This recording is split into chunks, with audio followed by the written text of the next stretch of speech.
Hes Chennai, Faith, hello.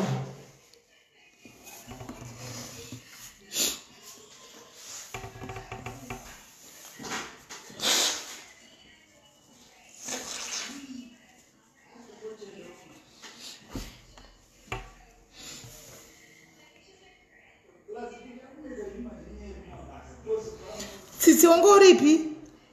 Wangori kupi na itsitsi? Hese rutendo rugare kwamuri maswera sei? Nobu madlo madlamini maimaka yautore waunoya kuno kuneya uchitora aupedze.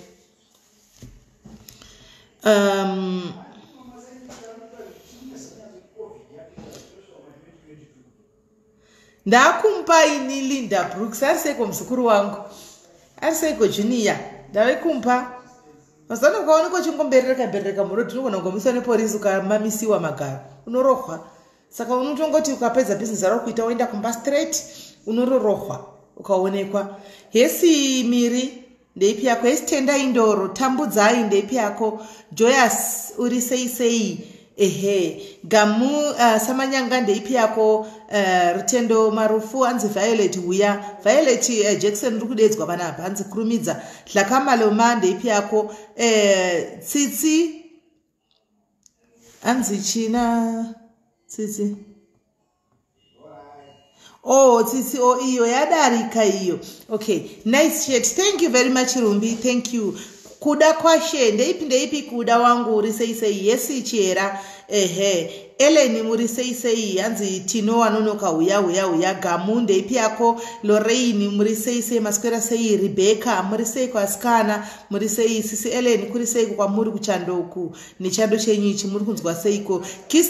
Christy ndeipi yako, Christy uri sei vama moyo aiwa rigaitise maoko vama moyo chiti makadiko vapfana masisi. Shamiso uri sei zvako uri sei Shamiso anzi narumbidza looking good. Thank you kani aiwa tukutedzera imi vapfana. Trudy ndeipi yako, ndeipi Trudy kuri sei Tendai Julio ndeipi kuri sei Tabethi muri sei aiwa guys ngatidedze vamwe tikurumidze kwamba nebhora nhasi tine nguva yakati rebei, tine zuva rakati rebei nokuti nyaya dziri panapa dzakatiomei. Tine zuva rakati rebei muzuva ranhasi, saka itai muchiti wangu tikurumidze kufamba. Patience musarafu uri sei tarisai regai tinge nekuisa maoko anzi nashandeo muri sei Sis Melly. Thank you very much Shanteo anzi I love your hairstyle uri sei mama duwe aiwa regai tise moko chiti makadiko ndimi vana baba vacho varume vedu ava plus muri vana mai zvakare vana sekuruko chiti makadiko ana mamuzi vedu vana madhuve nana madhuve varume vedu zvakare vana mamoyo vanhu madzikoma vadzinin'ina zvese vana maposa ana mbuya vedu muri seiko handitika chiti chigai tikufarire ana chihera muri ana chihera muri vana madzimai nini edu zvakare zviri kufamba seiko kokoko makadiko kokoko. Hesi Shamiwa Charisi pari kudiko, Rosie Stando ndeipi yako, Barbara Babs kuri sei Mary ndeipi, Nobu ndeipi hanzi kunaka nekugara umba. Iyo mazano kana usingaiti yellow bonika ninye kugara umba ike unenge une chikumba cheshumba chaicho chikumba chezhou chiya ndocha unenge unacho chezhou nekugara umba imo musho wasingabudi bhashe usingobuda pazvinenge uchitenderera pa udzokera mumba wongonovata ukaona usingagadzi ganda risinganaki uzive kuti zvinenge zvotoda Jesu zvotoda Mwari chaiye kuti umbofugama unamati nekuti ganda rako rinenge rakaita sei.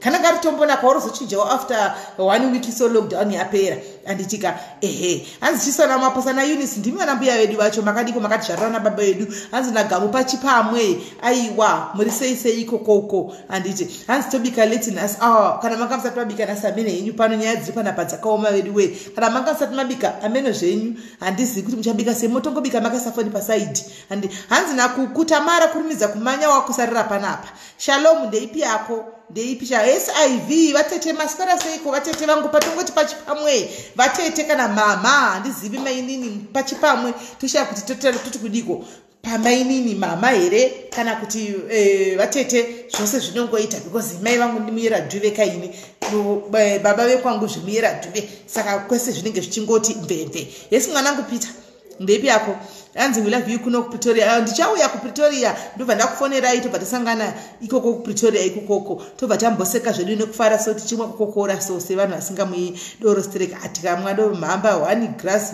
nekudofa chaiko handichimaona right yes mai Porcelain hakuna asingadi kumhoreswa vedu we atimazviona hanzi naAudrey topi yenyu ndaida thank you very much Audrey thank you right tikangoti ndipa 500 tobva tatanga nditi Chris D wangu warova wadzikama Chris D kudzikama kudai ukati hausiri umwe wamaghost ari kudai kunetsa kumagurupu uko kune magroup man ghost anetsa kumagurupu warungozvungurudza asi ndakati Chris ashungurudzi vanhu Chris unongotaura zvepamwoyo wake unongoti bvu ipapo zvatopera kune mama magostika asi ndikuona zvangu kuti shamu yavo ine munyu iri kusvika manje kudonha kwavo kuri kusvika manje kuti pu chaiko regai timbotarisa zvedu takadaro kana zvofumurwa manje so regai muone chinobhururuka chinomara tiri kumaona zvedu yesiro wezingwe munin'ina uri sei handitika ukaona chingoma choririsa hanzi chinenge choda kudambuka tinozviziva izvi ukaona chingoma choririsa tarisai muone chinenge choda kudambuka napakati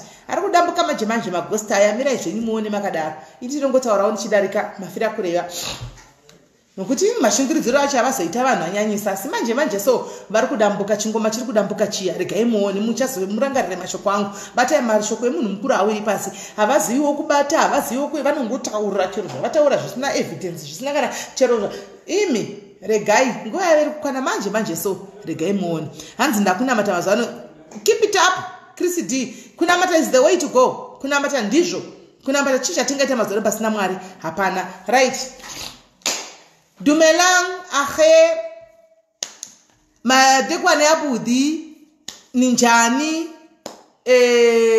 makadiko sanibonani mnonke emakaya nditi aiwa ngatisangane pazuva nhasi muri seiko vedu we tiri kusangane pachirongwa chezara nhasika nyaya iri panapa yanga iri nyaya yebetrayal by friends asi mukuti betrayal by friends mazobuda dzimwe nyaya dzekuti maitawo umwe ari kuti paita lies and deceit paita inonzi abuse by somebody you love saka inda kungodzibatanidza guys zvandongoita ini ndongodzibatanidza andichimaona ndachinzi kwai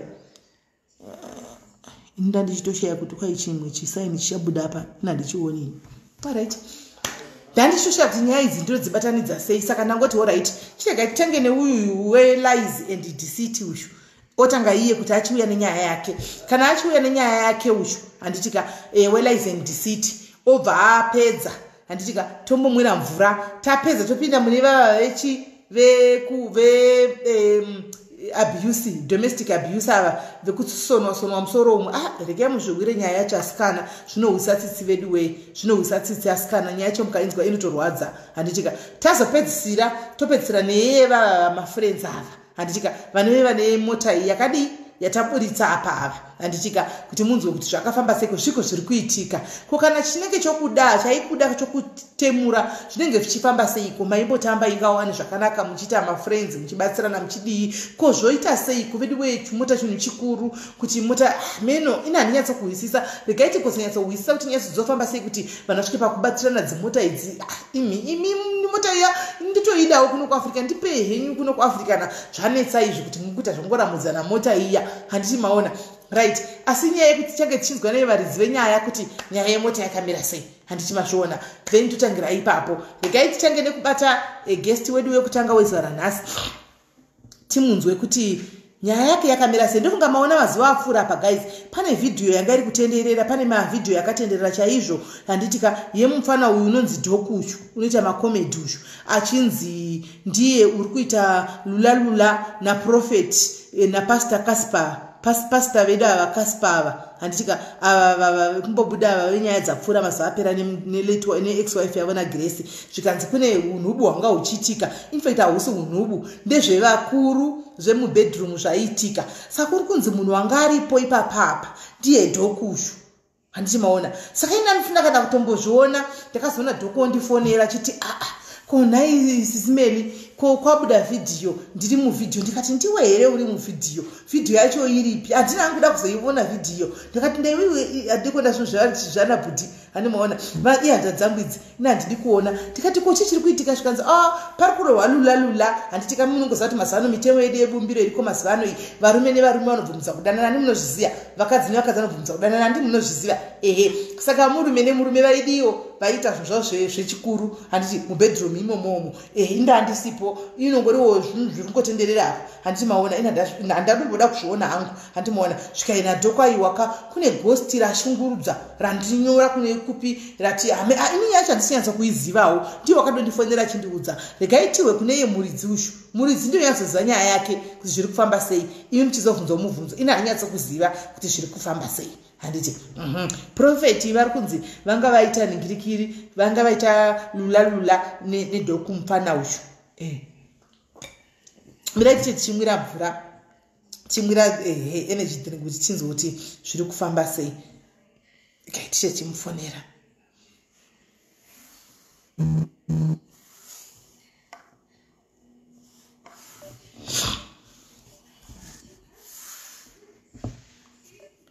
Network yake inonetsa. Alright, mina ndiri zvokumufonera straight. I think ndo zvingatoita. Mina ndiri zvokumufonera live straight. Apa kwakushandisa ATM yangu apa komana. Haya. Because hana WhatsApp. Zvonetsa zvenhingirikiri. Right. Okay, tise phone apa. Tinyatsonzwa.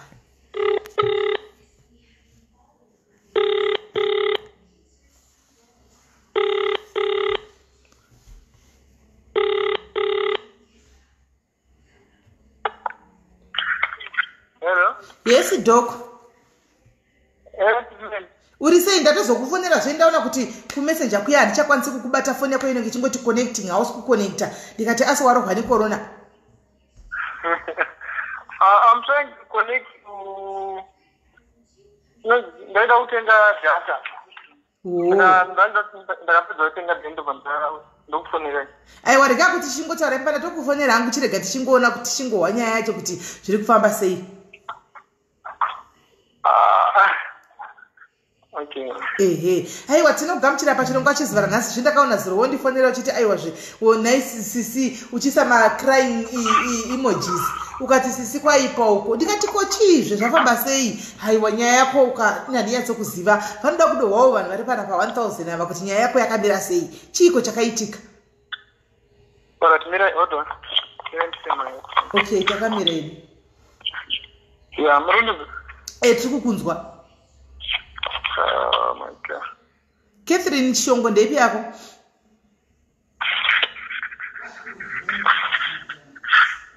Right, chitara.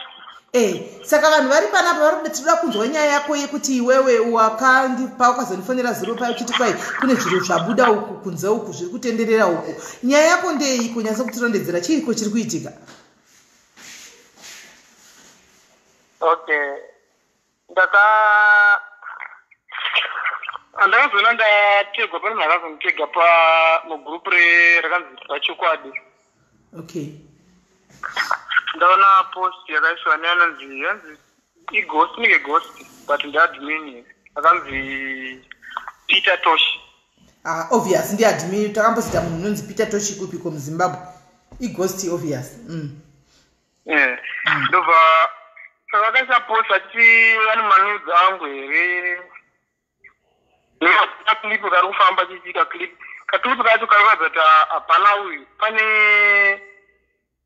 pakavharwa nezvema emoji hapana na face. Ende clip iyoyo handitoiziviwe. uri kuti hapana face pamavidhiyo acho?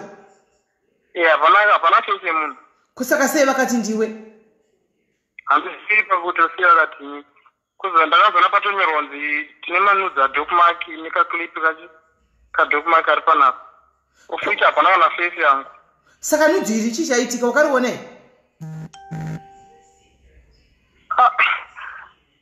Hapana kana nudzi. Munhu yani vakatotora mapicha, pane mapicha zangu andakamboposta kuInstagram. Okay. Ndaive ndiri kushuti, pane kushuti kwandaive. So neumwe musikana wandaine hai modeling ekudebheni. Alright. Saka ndakamboriposta paInstagram ndobva ndazoridzisa zvangu. Saka anenge angakaritora munhu wacho here. Ndobva andisati emoji ndipo akaposta achiti inudu. Saka chinonzi nudhuka munhu anenge akashama. Iwe wakanga wakashama here pawakaposta kuInstagram iro pikicha iri? Handasi noshama ine ndakatopfeka black. Chiskin tight. Ndakapfeka chiskin. Saka iri video iyi iri kuti kwaunzi kwai wanga uchiita zvinonyadzisira naniwe.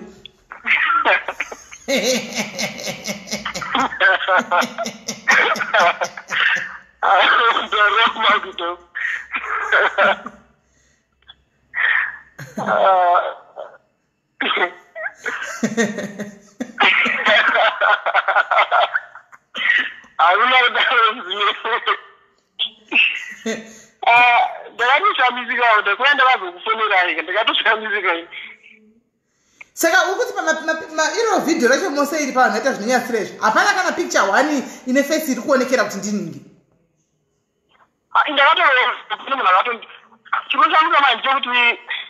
handitotaura mazita evanhu. Munhu akanditega wacho munhu iyega akazouya akaudza kuti ndiadmin futi kugrupu kwavo ikoko. Ndiye akazouya kuti kwandiri akunditi kune manudzi ako aya nekaclip apa kwauri kunziwa wanga kuti ndakabva watoisa zita remunhu wanzi pane munhu wauri kuita sei wauri kuita handizivere zvamamuchiita here pakaclip aka chichi sandipo akandisendera kakaclip kaike kakaclip kacho hapana face yangu hapasaradza asi face yaProfeti Casper iripo here? hapana kana face hapana haisumbobuda kana face pamaface apakaiswa maemojis sandoshandisira kuti ari kuti Casper munhu anga kupiwa apa nekuti akandimenchena kozi hapana kana face yemunhu. Alright. Saka iwe wanga uchida Alright. Saka iwe wanga uchida kuti kudii iwewe sezvo uri kuti uri kuramba kuti hausiri iwe pamafesi akavhagwa hapana mafesi akaonekera ipapa pavanhu vaita zvinhu zvavo zvinonyadzisira vari vaviri ende mutemo isatongoziva isu chero vanhu vaita zvinhu zvavo zvinonyadzisira vari vaviri kana vari varume murume tumurume kana mukadzi tumurume mutemo haurambidza handiti haurambidza nongoita zvavanoda nebhodhi dzavo nguva yavanoda pavanodira handiti kana nokuti miviri yavo. Saka iwe wanga uchiti sisi tokubatsira sei pano semadhayarisi? aina ndikuda vanhu vari kuramba chinguva yekumainbox kwangu zvene zvavari kuita nokundicreatira ende munhu ari kundicreatira ari kucreata uiva ari kuratidza kuti andicreatira zvinhu izvozvizvi pane admin wavo futi admin wavo ekunenge gurupu kwavo pachokwadi kwavo ikoko ari kuzopota achitoachira kwandiri achindibva kuti tinani admin wedu akadai so akadai ndiye ari kukuita zvakadai so izvi admin akadai ndiye ari kukuita zvakadai opiti munhu haarambidze kuita zvaano sezvamuri kutaura izvozvo munhu haarambidze kuita zvaanoda uye nebhodhi yake haarambidze saka kuzofamba achitaura zvokutanzi ndikaspa nadhoku kana kuti ini kaspa wacho zvokutomuziva chako handitomuziva handisanabhonana nakaspa. Okay. Saka padhayari panoitika nyaya panotagwa nyaya dzinenge dzichiitika guys mukurarama kwedu. Saka inyaya inove maybe yakatibate mukomana uyu saka auyawo kwandiri kuti ndiitaurewo padhayaris kuti veduwe vanhu vaita zvinyadzisira handisiri ini ndakanga ndiri kunzi ndaive na Casper naProfeti Casper ende ivo Profeti Casper vacho vari kunzi futi kutaura kwemukomana uyu ava mapictures acho mavhidhiyo iyoyo hapana kubuda mafesi. Saka ndisingazozivi kuti vanhu ava kuti vazoti ndidhoku uyu naProfeti Casper vaita zvinhu zvacho izvozvo vakanga vaona vanoziva bhodhi dzavo here nokuti zvizvo zvoda munhu anoziva bhodhi dzavo ka kuti uti ndiwe ndoziva bhodhi yako nevanga pagaro apa kana kuti nevanga kumusana handiti zvinenge zvoda munhu anoziva saka munhu angu yakuzozvitaurirawo nyaya yake kuti aiwa vidiwe musafambise muchiya kumainbox kwangu muchindifambisa zvinhu zvisizvo handisiri ini ndo basa racho rediaries rekutaura zvinhu zviri kutoitika presently nyaya dziri kuitika mupenyu hwevanhu handiti ndichingoda zvakare kuti kuna Peter Toshi uyu kana uripo Peter Toshi iwe ghost inonzi Peter Toshi saidi hatina muZimbabwe anonzi Peter Toshi handitika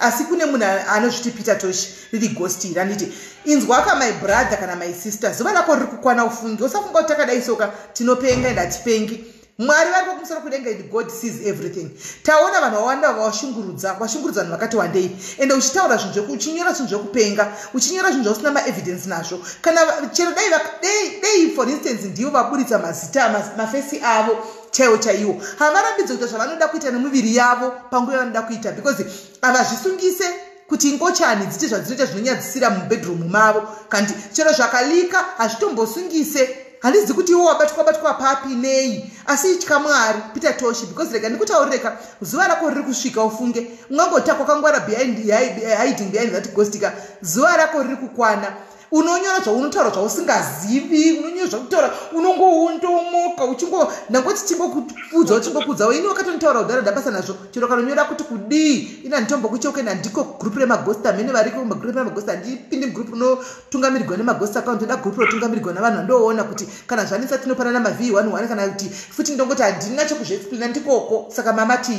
ndonyarara handitika but zvauri kuita izvo kufamba uchingoti wafunga all in the name of kuti uda kufaisa chigurupu nekubata vanhu uchingotora mapicha chidi it's not right my brother or my sister this is not right buritsa kana dei anga wakaburitsa vakaita zvinhu zvavo hazvinei newe ko ndiwe here kwanga wakakotamisiwa ndiwe here waita zvinonyasira zvachona kweyo zvakugwadza papi zvakubata papi pazvakubata saka unongoona kuti ndangoti wondi ameno angopfudzawo chikamu chake ipapo ndofunga wapedza ako tipinde muchinyaya inotevera nditika tine nyaya dzakati wandei muzara nhasi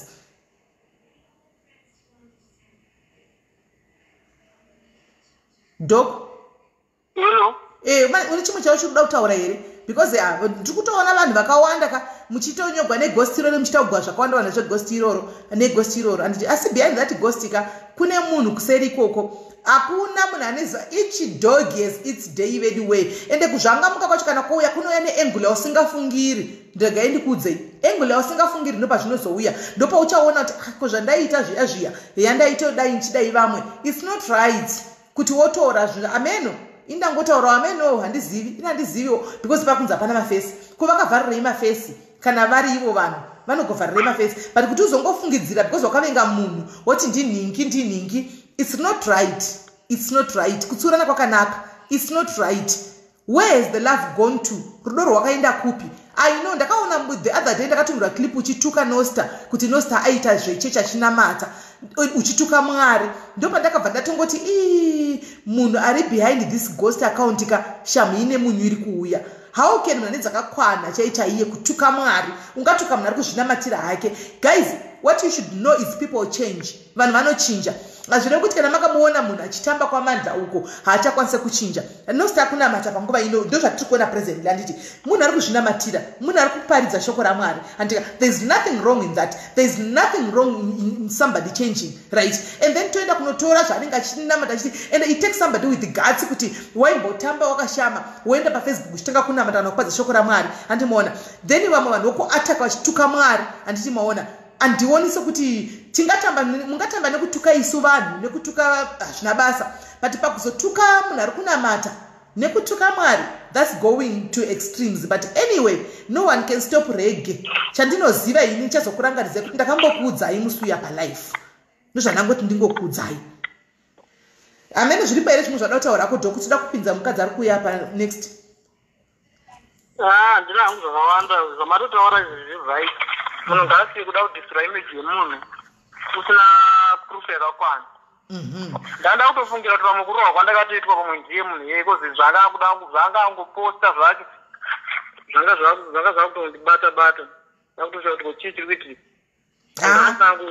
Andizozvekuro wangu handizozivi asi nchangu tinongomudza sebrother yedu kana sesister yedu handizivi kuti ighost iri mukadzi kana kuti murume kuti zvauri kuita it's wrong munhu anochinja isusu taitotuka chaiko isu taitotuka iwe ndakatizigopostine nemunhu iyeye neghost iroro weduwe zvikanzi vanameli vapikwa vanoda kukwikwa navakuwana maviewers nezita ramaititi ini yezvo ini handinambotsvaga maititi ndiye akauya sendera message apa zizo ari pano ende zizo ndina kumutsvaga ini zizo ndiye nyakunditsvaga oga ndikatomboramba kuya naye palive handi ndikabvunza vanhu kuti ndoita here live nazvizvo handida hangu zvokwanga ndiri mukati medzinyanyaya vanhu vakati kwewe unokwana paita live ndikauya naye palive maititi vakaudzwa kuti aiwa zizo ari kwalive kwameri vakauya vakasenda message semunhu wandinotaura naye kuwhatsapp vakati mukoma mundiedhewo palive ndikavaedha palive handisvika ini denda ingoda kana zvizvi iri kwandiri if it was nyaya yemaviewers guys pana hatina vanhu vakawanda padiaries yakavhura muna january handisvika 5 months ago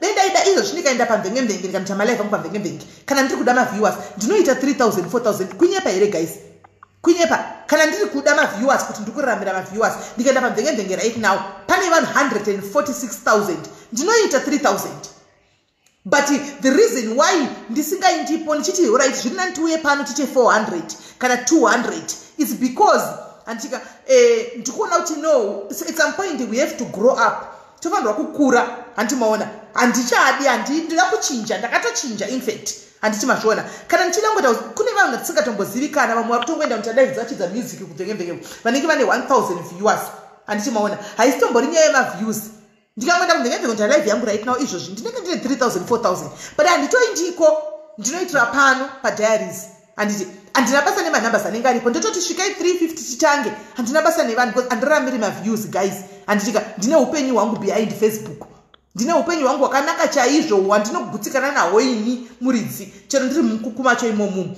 nemaviewers wavo 400 wavo chikuru ndoda kungoti ndichinje upenyu hwomomo chete ndozvandiri kuda so kumvengevhenge ndinotonga ndingatozoenda kana ndakumbirwa so far ndisikamuchena handindiko because hapana kapondikumbira kuti uyai kuno kana ndazokumbirwa kuti imboyai kuno ndopandingandoida kunoita live ikoko but kana ndisina kumbirwa indotambira pano titori right nemaviews edu chete kana 200 kana 50 tinenge tiribo tinoseka tichinakidzwa pana munhu anenge achituka munhu zvitori bo zvakadaro saka kwatiri isinyaya yemaviews Peter Tosh whoever is behind that Peter Tosh you are going to uchadonha zvicharwadza butluku utloku wabutluku ndikuudze zvinorwadza manje and are going to be exposed very soon the person behind that ghost takazviona takatanga neFacebook kudhara kuma 2009 tinozviziva izvi maghost akawanda akafumugwa makore iwayo ndokwauri kuenda ikoko nangoti ndidaridze chikamu waita hako dhokurega tifonere mai vanotevera right rega itangoti tipfudze chikamu ipapa vangotaura nokuti isi tinongotaura nyaya dzinenge dzichiitika panguva iyoyo handimuona idiaries kana munhu achida ngozvichenurawo still waiting for your call alright mai havanga vatomirira koli yavo regai tivafonere muzvinzwiri tapinda munyaya yechitu inotevera guys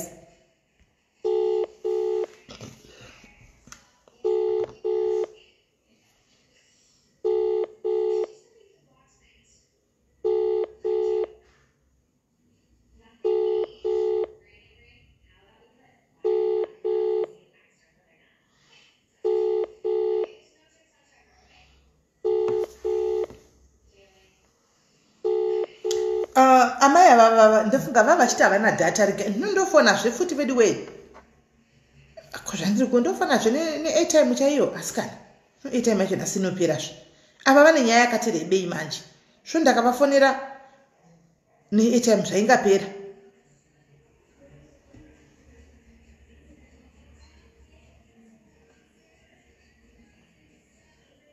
kutovafonera straight because airtime yanga yapera nhasi inopera vedu wei nyaya yacho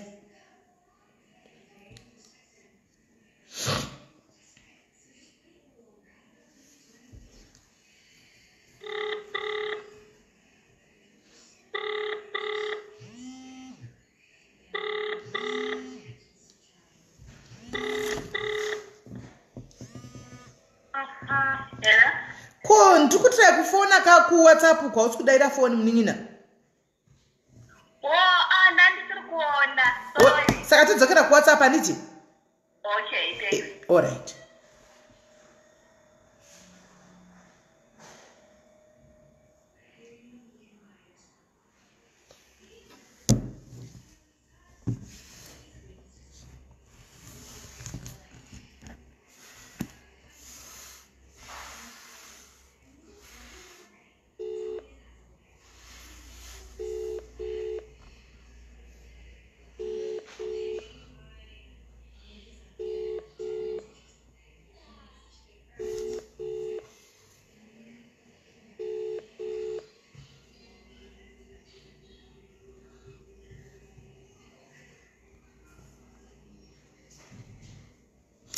Network iri ngoti connecting. Nhasi airtime yangu ndo painoperera pano. Hanzi totenga imwe tipei number sisi. Oh, blessing very well. Iwe airtime yangu inopera usikana. Kuna vamwe vachauya futi ikadai zvevedi way saka nhasi yopera zveairtime. Iri ngoti connecting. Couldn't connect. Hanzi sisa wifi yava isupporting ngirikiri. Aisupport regaiti tungovafonera direct. Airtime yopera hayo nhasi kuti tingadi nhasi zvineni zvindodi.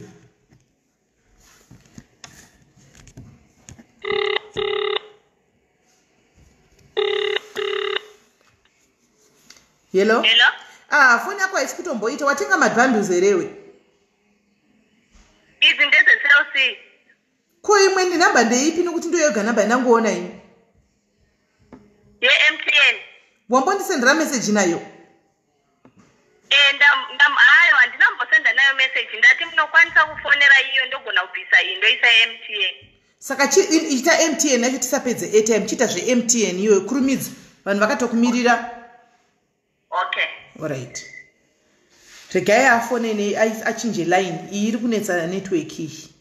Regai aite zvenhingirikiri tinzwe. Right. Ava vari pastand-by iwo ava vemota. Akutodai. Alright. Hello? Hello? Anogare pi mwana we network yake iri kunetsa. Ari kufona but iringoti connecting.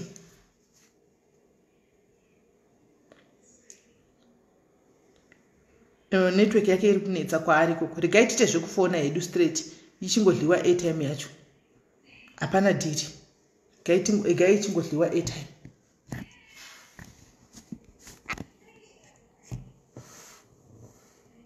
Network yake inenge inonetsa kwaanogara.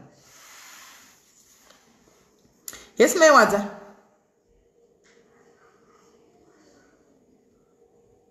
Welcome to voicemail. Please. Network yake iri kunetsa mwana we. Network yemwana we iri kunetsa zvisingaiti.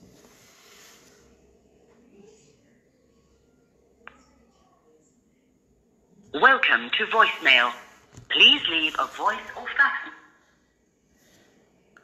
Achinja namba nditi achinja namba kapa. Zvinondogoziva sei yanga achimira itione yanga achifona nayo izvo zvacho.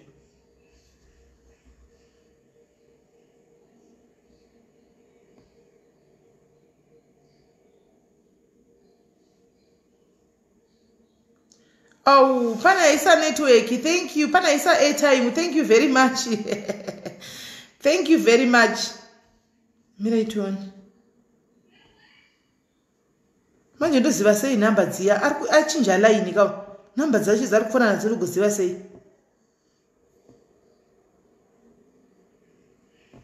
patoipa achinja line mwana we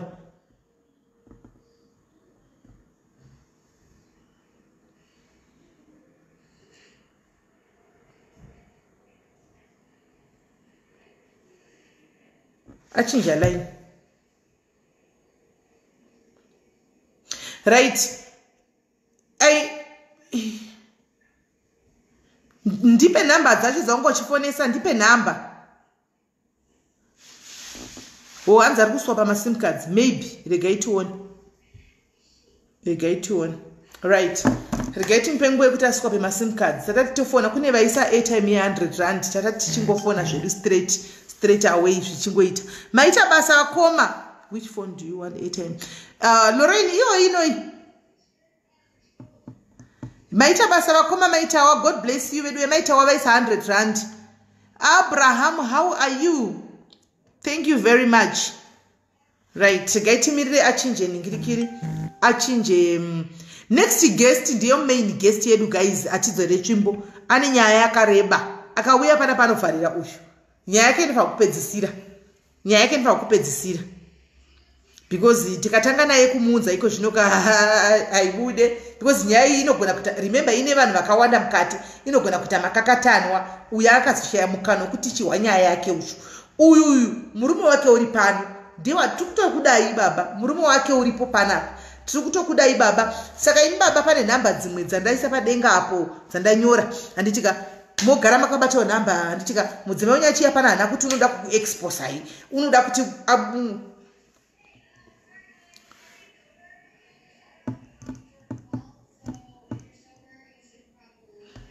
mira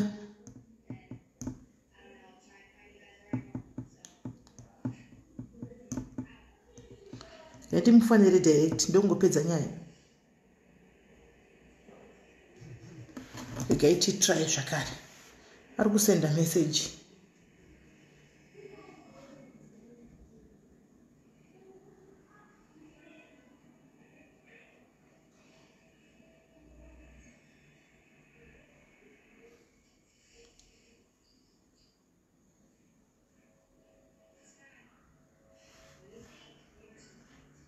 Welcome to voicemail. Wachinja la waburitsa line kariya zvino ndozati ndomusindira message pai. Video zvinhu zvacho. Waburitsa line riya randa ndichifonerana naye. Lorraine, thank you Lorraine Mukundu, thank you Lorraine isa 50 rand. Thank you Lorraine isa airtime. Saka ndoda kuti ndichimufonera idu direct because it seems as if hana nikikiri hana network yake kunetsa. Zvino wabisa line, ni line randinaro hachapindi. Wanga achiturukisa MTN, namba ya MTN nandina. Ndo. Oh, ndaiona namba ya MTN. Midai. Ndaiona namba ya MTN. Midai tuone. 65 065 65.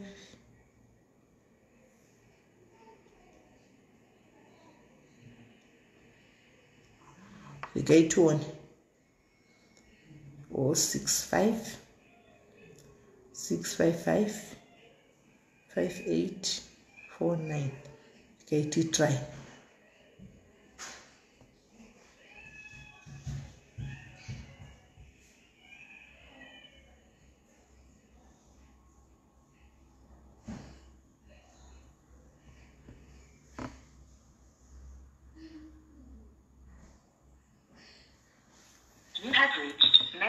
Shouldn't name it with a number you phone or two phone a pima line at yours as a pinty. Ati dima ghostis.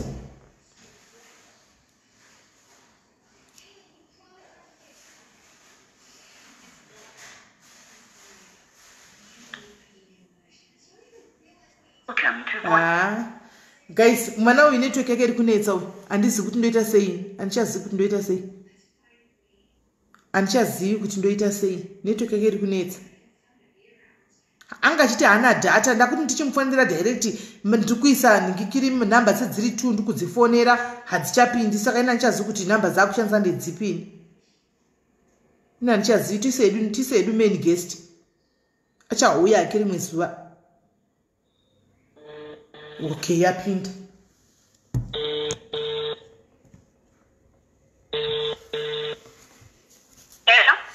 Zvanandototambura ndandototi rega tichindirira mberi nekuti ongotoramba kuuya rega tichingoita ndichingofana direct saizvozvizvi. Yesi munin'ina uri sei yako? Ndinofara makadini. Tiripo iwewe nyaya nhasi pane nyaya yako yawakafona nezuro uchinditsanangurira iyi haina kumira hayo musha asi kuti ndati ndoda kuti madhairis azvinzwire. Nyaya yako yakunza pani pachirongwa muzara nhasi ndei? Ndine nyaya yangu inondinetsa. Murume wandinogara naye baba wamwana wangu vanogara vachindirowa kana kundituka nemazita. Baba akandirowa mumusoro nesimbi akandikuwadza. Une makore mangani? 29. 25. Une vana vangani? Ndine mwana 1. Okay. Saka wati vakakurova nesimbi? Akandirova nesimbi akandikuwadza mumusoro ndikanosona kuchipatara. Wanga waita sei? Hapana, ipapa pari pakati peusiku kuma2. Yanga itori nyaya diki chaiyo. Akabva amuka nehasha akatanga kundirowa. Ipapo vhiki racho iroro ndikabva ndaona meseji yemusikana. Saka hameno kuti pamwe ndonyaya akandirovera kuti pamwe haachandiri pano hameno.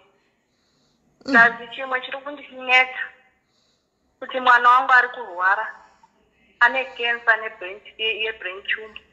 Ndinoenda naye kuchipatara every week achinowana chemotherapy. Inini wacho handisi kushanda, ndakangogara. Zvokuti zvinhu zvacho zvinotondirwadza kuti dai ndandichishandanda ndaikwanisa kuti nditsvage pangu pekugara ndibve pano ndikwanise kuchengeta mwana wangu. Uri kupi Kola? Ndiri kuSoweto. KuJoburg? KuSoweto kuJoburg. Saka kutanga kukurova kwakatanga kukurova zvarini? Inyaya last week. Ndoreva kuti atange kukurova iwewe. Akangokurova last week ka1 rikati kwagara uchingorohwa kubva kudhara.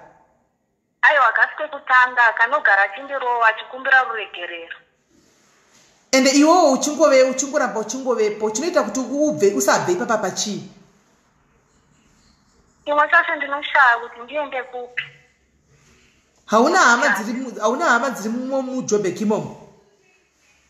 Hama dzangu dziri kuCape Town nevabereki vari kuZimbabwe kumusha. Saka hazviiti kuti uende kuZimbabwe kumusha? Zvinoita asi ndakamboudza vabereki zvikanzi chimbogara. Kwanzi nemhaka yeugare nawo wakambovatumira here picture ndasenda iyo wakarohwa musoro nesimbi wakatsemugwadze musoro wakasoniwa vabereki kuti onai zvaakundiita. Ndakavasendera same day iyoyo vakatsamwa nazvo zvikanzi toda kumufonera chichi saka havana kuzomufonera manje kuti vamubvunze kuti chii chaitika. Sure. Saka Cape Town vana dziri Cape Town wakambozama here kuti ndou yako nokuti kune zvipatara ndadzochitaura nyaya yekuti mwana kurwara in case kuti maybe unotya kuti mwana sezvo aine cancer achitwa chemotherapy every week. Cape Town kune zvipatara zviriko zvihombe. Kuhama dzeku-Cape Town wakambodzizama here kutsanangurira dambudziko rako? Zvekurwa kwangu pari zvino handina kuzovaudza. Asi vanozviziva kuti murume wako anorova? Vanozviziva, ndakambovaudza rimwe zuva ndirowa futi. Vakatotaura naye vakamubvunza. Akati chii? Hapana zvakawanda zvavakataura ivo. Mwana wako akura sei? Mwana wangu ane 4 years. Saka paunorohwa pamwana anenge ari kupi? Ipapa anga akatarisa mangwana acho achitotaura kuti mama wangu arohwa akadonhera pasi. Baba wangu akamudira nemvura achitotaura mangwana acho achiudza mwana. Saka mwana uyu right ngatimbotaura nyaya yemwana. Wati mwana ane chemotherapy, ane cancer. Akabatwa cancer rini? Akabatwa cancer 2018. Ipapa panga achigara achirwara but vanga vasiri kuona kuti chii chiri kumunetsa. Saka vakazoiona later kuti ane brain tumor vakazomuita operation. Saka vakazobvisa akapisika diki vachinoita matest vikanzi brain tumor iri cancerous. Vikanzi yasara tozoramba tichimupa chemotherapy tozoona kuti inopera here. Okay. Saka akanzipuwa nguva yakareba zvakadii achitiwa chemotherapy kuti anoitwa chemotherapy nguva yakareba zvakadii? Chemotherapy akatanga last year April. Anofanirwa kupedza rini? Havana kutaura ivo, havana kutaura kuti anopedza rini. Hamene pamwe anozomira kana yapera here, I'm not sure about that, havana kutaura. Alright. Saka murume wako uyuyu ukamuudza kuti unondiro kana ukambozama kutaura naye kuti unondirovera chii anoti kudii? Dzimwe nguva nehasha, dzimwe nguva anondikumbira ruregerero kuti ndakanganisa ndaende kukiriniki zvikanzi ndokuendesa kwadhokta. But akasvika kwadhokta zvikanzi ndisataura kuti ndinda kurova. Unongovaudza kuti wangochienda kubasa kwabva wabatwa nevanhu vakakurova vakakupa. kukuvadza. Saka iwe ukabva watoudzawo madhokta izvozvo? Ndozvandakataura. Ko iwewo kusumuka kuenda kunomusungisa kumapurisa cheko chaiko unotye ina mwanangu?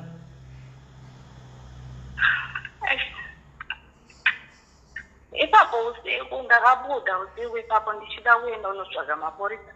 Ndakakabva andibata masvika ndisaende.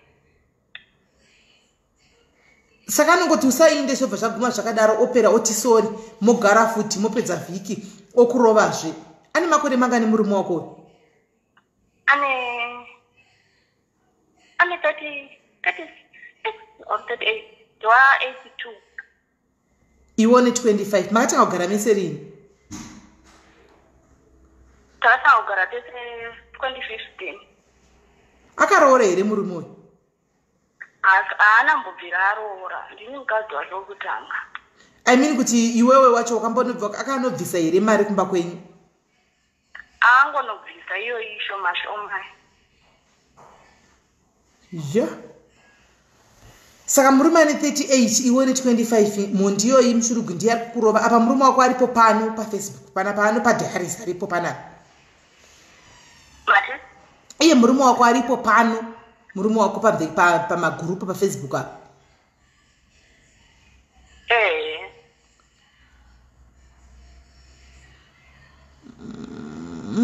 Guys, what do you think we should do? Should we consult this guy? Kana kuti todi, because what is here is like mwana uyu ka chandri kuona apaka, she's just 25, right?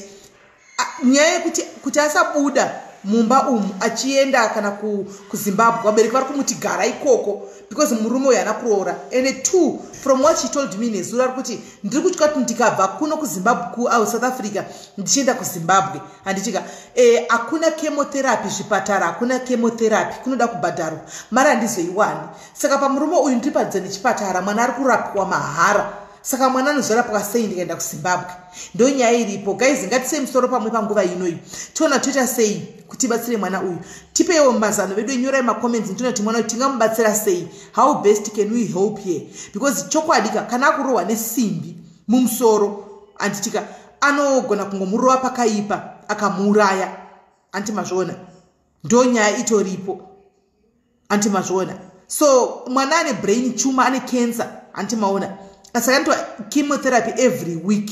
Saka nezuro pandaichaura naye mwana uyu achinifonera aiti ndinotya kuti ndikaenda ndambomuti ko ibva, akati ndikabva ko mwana anozorapwa sei. Handimaona because ukanorapwa mahara kuZimbabwe munongoza situation iriko. Saka how best can we help mwana uyu guys? Tingamubatsira sei? Because if we are to bring this guy as well kuti timufonere right now antika mwana uyu anogona kunorohwa nesimbi. Anogona kunorohwa nesimbi kana vave kumba. I don't know, let's ngationesanei toita sei. Treatment ari kuti haasi kuziva kuti treatment kusvikira yapera cancer yacho mwana anenge achingoitwa chemotherapy yoyo. Saka on the other end ndikufunga kuti tikamufonera zvakare murume uyu mwana uyu anogona kupinda pataiti kunzi wandifumura. Antimaona. Saka todii guys, what should we do? Akaripota kumapurisa aka pachaiswa restriction order. Antimaona. Paiswa restriction order. Antimazviona. Murume wako iwowe paanenge asina anodhakwa here murume wako? Haanwi doro, haaputi fodya. Saka anombokutuka here? Anoshauta zvisingaiti kana undituka nemazita chaiwo. Yeah. Ashita zvisingaiti. Alright. Saka zvezvokuti kana uri kuti kana achikutuka iwe anogona kutuka zvokuti anogona zvokutoti izvi right now if we are to kuti mufonderese vakadzi vako tichikumbira kuti mwana apotera handiti siya zvauri kuita izvi or next time ka tichakuvinga unogona kurohwa.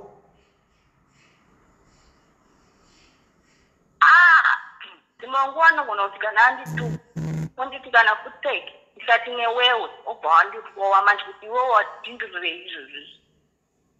Saka iwo murume wako ari munhu wekuti ari comfortable here kuti mukaizi tikaripota kumapurisa anoenda kupi mwana yakadzingwa anombobudisa masvika kuti bva pano here ndikaenda kumapurisa manje anogona kuzondikuwadza manje inozonesa hama dzemurume wako unodziziva saka vatafereki dziriko kuno South Africa wakambotaura navo dziriko ndakaudza mukadzi wamukoma wake anogara kuFlorida wetu kuno akati chii akanditi sezvo iri lockdown handikwanise kusvika ikoko ndichazoona kana lockdown yapera ndiyandotaura naye. Right. Guys, pana patakuda help guys. Let's help this mwana. Let's help mwana uyu. Toita sei? Chikafa anotenga. Chikafa anotenga. Anoshanda kupi? Anoshitenga kana achibva kubasa iko. Anoshanda kupi? Anoshanda ku-road crane. Side road board. Kuno around Dove. Osaka zvimwe zvisanokuitira. Zvese zvaunoda nokuitira asi nyaya iripo ndeyekurova chete. Anondirova, anondirova, anondishauta.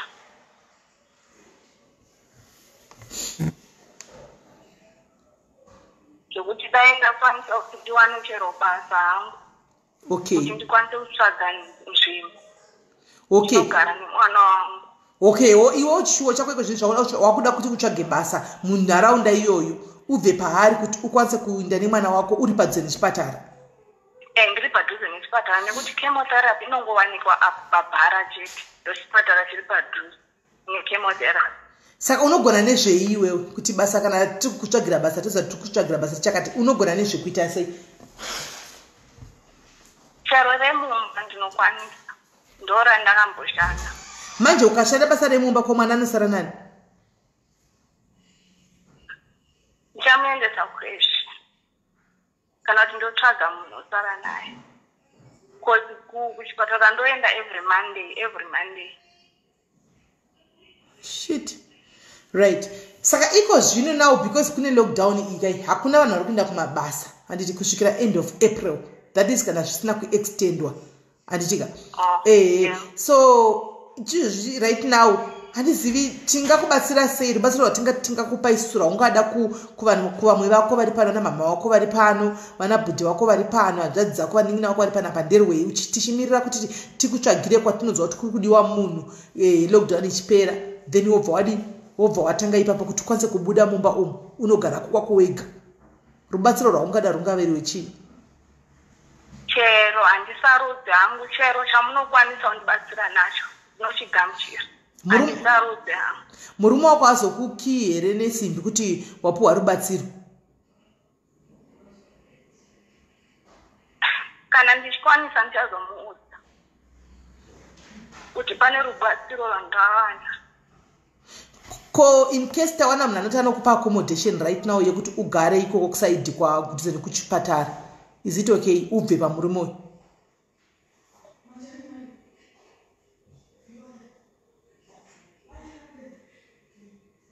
Privi. Hello? Tikawana munhu anoti anokwanisa kukubatsira right now kuti akupe pekugara iwe nemwana wako, handiti uchini padhuze nechipatara kwamuri ikoko unoda here? Bongo ndinoda. Asi ndinotya manje ndinozobva sei. Asi ndinoda. Aiwa kana wakubva kazvisina basa kaunoenda chero papurisa handi wakubva. Iko zvino uri kutyika kuenda mapurisa ka because uripo pamba ipapo kaenda kumapurisa unogona kuzorohwa wakavata usiku. Kana wakubva kaunoenda kumapurisa utoya mapurisa utoya otokumirira uchitakura zvinhu zvako uchibuda ipapo. Hana zvanokuita. Asi dei kunga kuri kuti murume wako munhu ane hunhu anotaurika naye taiti tipe nhamba right now timufonere tikumbire kuti ngasiyane nenyaya yekukurova. Handitiona pane mwana ari kurwara apa totaura naye sevanhu vakuru handitika osiyana nenyaya yeabuse yaari kuita iyi handiti kuti next time my brother if you keep on doing this ukaramba uchiita zvauri kuita izvi my brother then uchazoona kuti zvinhu hazvina kumira mushe. But now from the way you are talking unoita kunge iwe pachacho unotomutya murume uyu zvokutoti chero tikatofona isu unototya chetu tipe nhamba right now unogona kutotya. ndingazopinde panyaya manje ndikutya. Iwe murume wayo chamudi? Rudo Chaiyo handisisina rudo naye.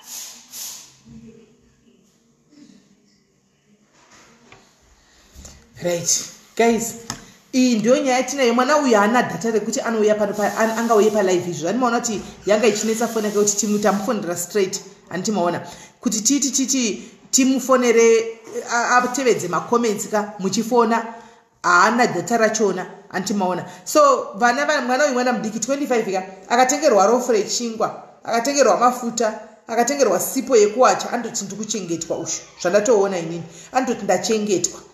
Asi data rekuti atedze live inoyi haana. Muri kuona zvikuitika?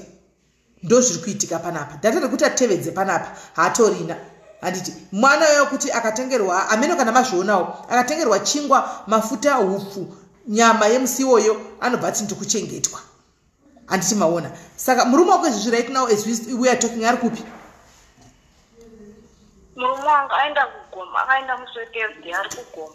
Kugoma kumapostori? Mupostori? Mupostori, but angoteverawo amwe cause anga tiri kuenda kusheshi kwacho. Saka angoteverawo amwe panexidowa. Aish, mupostori ndiye anorova kudai? Mupostori wana madzibaba. Haachaprofiti vanhu? Hai, haaprofiti. Izvo mashura chaiyo, wonders will never end. Mupostori ndiye koko kaenda kune vakuru vechechike kunovaudza vanoti kudi vekumapostori koko? Handisati ndambovaudza. Plus kuchechi kwacho haaendendi kuchechi, azongotorwawo nevepanesi vanogara vachienda kwavo. Akangoendawo nawo. Chechi inonzi chechi yechi imapo yemapostori imapo madzibaba chi? I'm not sure kuti madzibaba chi. Ivavo vanopfeka white negreen. O maziyoni? Haisi ziyoni, madzibaba.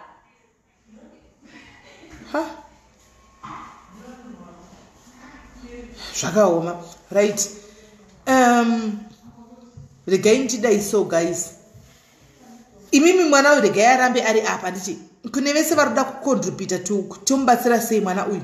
Handika fonai pane 071 ini namba yandizivi nemusoro guys. 071 handizivi nemusoro iri pacaption kumusoro uko ndokwairi.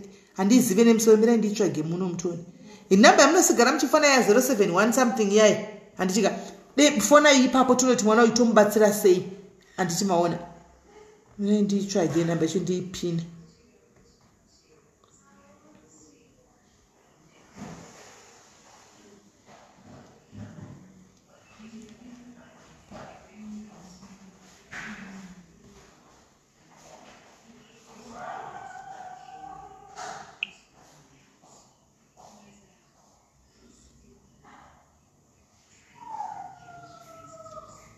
Inoti chiko 071 chiko mira itoni.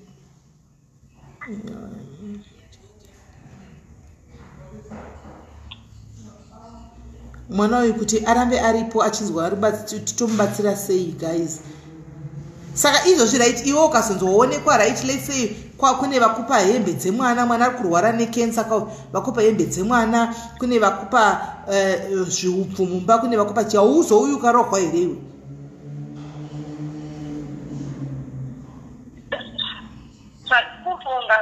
Kufunga ndokwanisa kuti ndimuudze nyaya yacho isati yaenderera mberi. Ndomuudza kuti zviri kufamba so.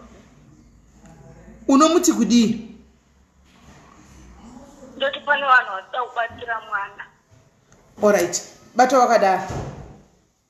Okay. Kola hello? Hello, Sis Melly. Muri sei kola?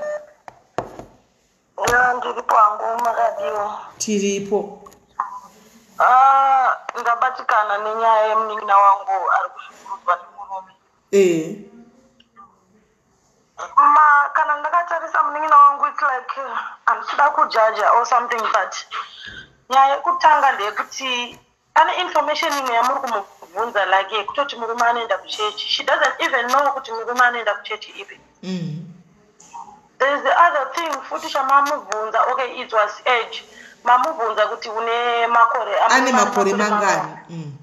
She was like estimating. I'm very worried. This lady, I picked it up too as well as one of it. Inonzi toxic relationship and I'm sure Sis Melly and this goes out in Rodi and ukatarisa fear anayo, it means that life yari kurarama ari munguva yekumanikidzwa. It is something chinoshungurudza mai. Oti baba vamwana ivavo vari kumuvedwe. Mwana uyu ari kuda kuti dai awana pekugara atongobva ezvinozvi kumubvunza kuti uda pekugara here ari kutosvika futi. Vedwe saka wararamira fupi. Mwana uyu ari kufanira kuva confidence of yourself. Kuti inini ndinofana kuti ndirarame life yakadai ngave nemachoices elife yake semwana mudiki achiri mwana mudiki. Mwana mudiki. Asi mwana wekuti angararama life yakambunyikidzwa sezvaari kuti ari kurarama nebhinya and she knows kuti murume wake ibhinya. But ndiye wekuti akatengerwa 2K fudza musiwo anoti asikana mbangu zvakabhadhara. Ndozvandatoona izvozvo. So maonero angu pakawana munhu amubatsirawo zvechokwadi kuti ndine pekuti ugare. The thing is haasi kufanira kugara muraini imomo, haasi kufanira kugara even musoweto imomo. Anofanira kutopiwa transfers ekuti abva atobva nemwana wake because when the police case but murume you can do anything. No, ari kuti chemotherapy mujobek inoitwa pabhara gwanati chete ende bhara iri kusoweto ikoko. Saka akabuda musoweto manje zvinenge difficult for her kuti azotravela nemwana achienda kuhospital. Mwana remember anoenda every month. Okay, so but soweto yakakura zvayo zvokuti akabva akaenda kunogara kune imwe section murume yamuwani. Kana zvichikwanisika hapana imba pano paari kuraramira apa, hapana imba. Kutaura chokwadi imba kana kuti marriage inotaurwa hapatorina. Akugarira kuti zvechokwadi vabereki vedu vanodaro, vanotaura kuti ukataura kuti I was once in that. Ukauza mubereki kuti zvinhu zvakamboomera, vanokutaurira kuti kunokuku haungodzoke. Havaconsider life yangu ndakararama sei. My family vakazozvichinja sangu vakatemwa nedemo nenyaya yekuti gara ikoko. But vakazozviona vana nekuda kwekuti mwana gara ikoko. Mwana uyu ndo zvaari kufesa vabereki havasi kumubvumira. Even hama hadzikwanisi kumutambira dzinotomudza kuti ana amai vakati gara pamurume. Saka wati unasisi vako vakatemwa nedemo nemurume vakashayika kutora demo kuti gumbo Sis Melly munhu aine mwana ane 2 weeks akatemwa nedemo gumbo kudai akafa. Mupenyu kutema gumbo mupenyu akatorarama. Ndo zuva ravakabva vazozoti mwana akati ndashungurudzika kumurume. Musakurudzire mwana ngatitore vana vedu. Inini pandakazosiya marriage yangu ndichimbonoenda kunovaudza kuti murume ari kuti zvakati kwanoita zvakati. Muromo hwana havana kana kuti ndanda kana mibvunzo yakawanda. Vakangonditi mwanangu bhutsu ndiwe wakaipfeka. Kana wanzwa yashwinya yaita diki. Asi takwanisa kuramba toti vana vedu garai kumurume. Pakaipa. Right. Saka tobatsira sei mwana? Inini ngaawanewo vanhu vanoti vanomupawo imba vasikana vanomutiwo kana vane space vambomutorawo mwana uyu rakuti ikapera owanawo kuzonoshanda nekuti even nawo mukatarisa anogara nebhinya rake mumba iroro. Ndizvozvo. Right. Thank you very much Kola. Regatise vamwewo nhasi tine mashows tine imwe show iri kuuya timbozoti vanoti kudi vamwe. Okay, thank you. All right. Hello Kola. Hello. iwe ramba uripo zvako daira wamwari uri kuzvudza zvitaura nevanhu handiti Okay.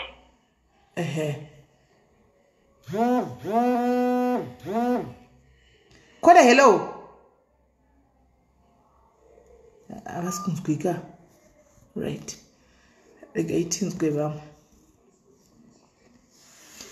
Guys, tobatsira sei mwana ushu. Hello. Hello. Muri sei? Mushe muri right. Mushe. Apana hangu zvakawanda zvandoda kutaura Sis Melly, but zvandandichida kutaura kuti kuti anzvakava ngavangoenda kumapurisa vanongonotora peace order. Vakatora peace order iko zvino vanoenda kupi? Ndo pane nyaya yaka peace order iri easy kutora, but akatora vanoenda kupi? Peace order vakatorerwa vari kutorera peace order yekuti chi anogona kubatsira utatore peace order yekuti murume iye ngaasarowe, kungomusimudzira ruoko chete anosungwa. Zvino ameno ipapo maybe kuda uri kuzvinzwa here mwanangu privi? Hanzi ukaenda kumapurisa kunoti kana next time ukanotora peace order kwete kuti ubude mumba yekuti anondirova, vanopa peace order uchigara pamba ipapo yekuti akangokurova chete ukangonoripota futi kechi2 handiwaona. But what if naikola, what if kana kazomurova next time zvokumuuraya obva atiza pane peace order yoyo todi aiwa vanogona kumbatsira Sis Melly. Ini ndine muzukuru wangu akambopinda munyaya yakadaro akanotora peace order yekuti kungomusimudzira ruoko nyangwe akadinyanga kwadi kungomusimudzira ruoko chete anogona kungosungwa ipapo. But munoziva here makesis ariko ekuti kana afunga kuda kunyazomurova chako anogona kusiya muuraya obva atiza pane peace order. Vanogona kumbatsira. Varipo vanhu vanotarisa neizvozvo madzimai anoshungurudzwa nevarume vanogona kumuendesa kumakanzering ewawa evanhu vanoshungurudzwa nevarume. Okay, alright. Iribo, thank you very much. Kola rega itinzwa wamoto vari kuti chi. Okay. Alright. Hello. Hello Kola. Hello, ndinangobvunza Melly kuti munhu uyu ari kusoweta papi pacho. Hanzi uri kusoweta nechisaidhire chekupi kwacho? Dobsonville. Okay, because nini sister yangu inogara kudhuze nekumaponyamo, is it far? Hanzi sister yangu inogara kudhuze nekumaponyamo, kure nekwamunogara here? Hakusi kure, character tindofanira kutokwira. Okay. Hanzi hakusi kure asi anokwira hake. Alright, mind mbongo sister yangu kuti anoti abatsire. Alright. Alright. Thank you very much my sister. Okay. Alright, bye. Right. Ikaitinzwa vamwe. Chandinoziva solution inowanika pano, inowanikwa solution. Solution tinotoiwana pashaya anotobatsira chete azviite. Kola hello. Hello. Kola hello.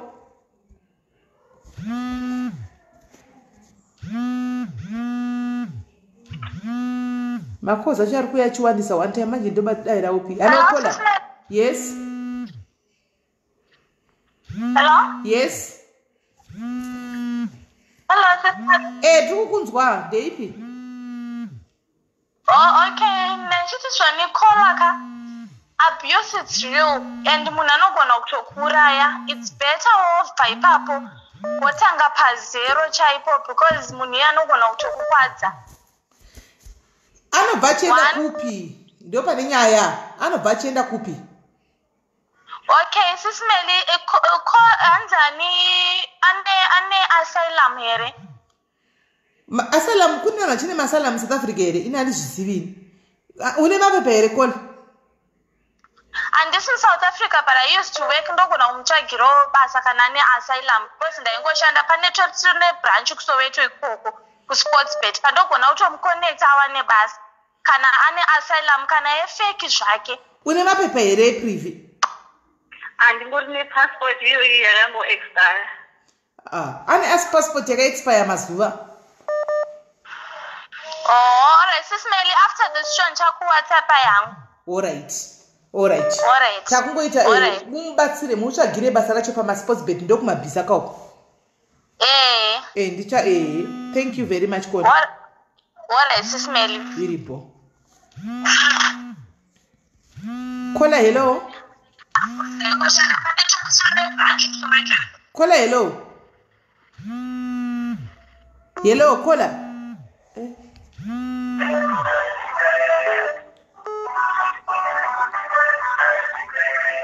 Hello? Hello Kola ndeipi?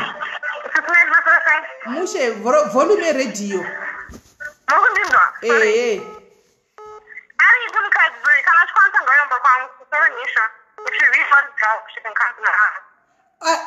Kumba wako kudhuze nekuchipatara chechenhingi here ichi saka anenge ari kudhuze here nekuchipatara cheBaragwanath uku? Bara, you have to take 2 taxis if I'm not mistaken, because I'm going to go to a taxi from Midrand, then I'll Joburg, and then also go to Bara from Joburg. Saka manje inozonetsa ka because anoifa mwana anoenda every chemotherapy, saka anozoita sei papa mari yetaxi apa kuenda nekudzoka?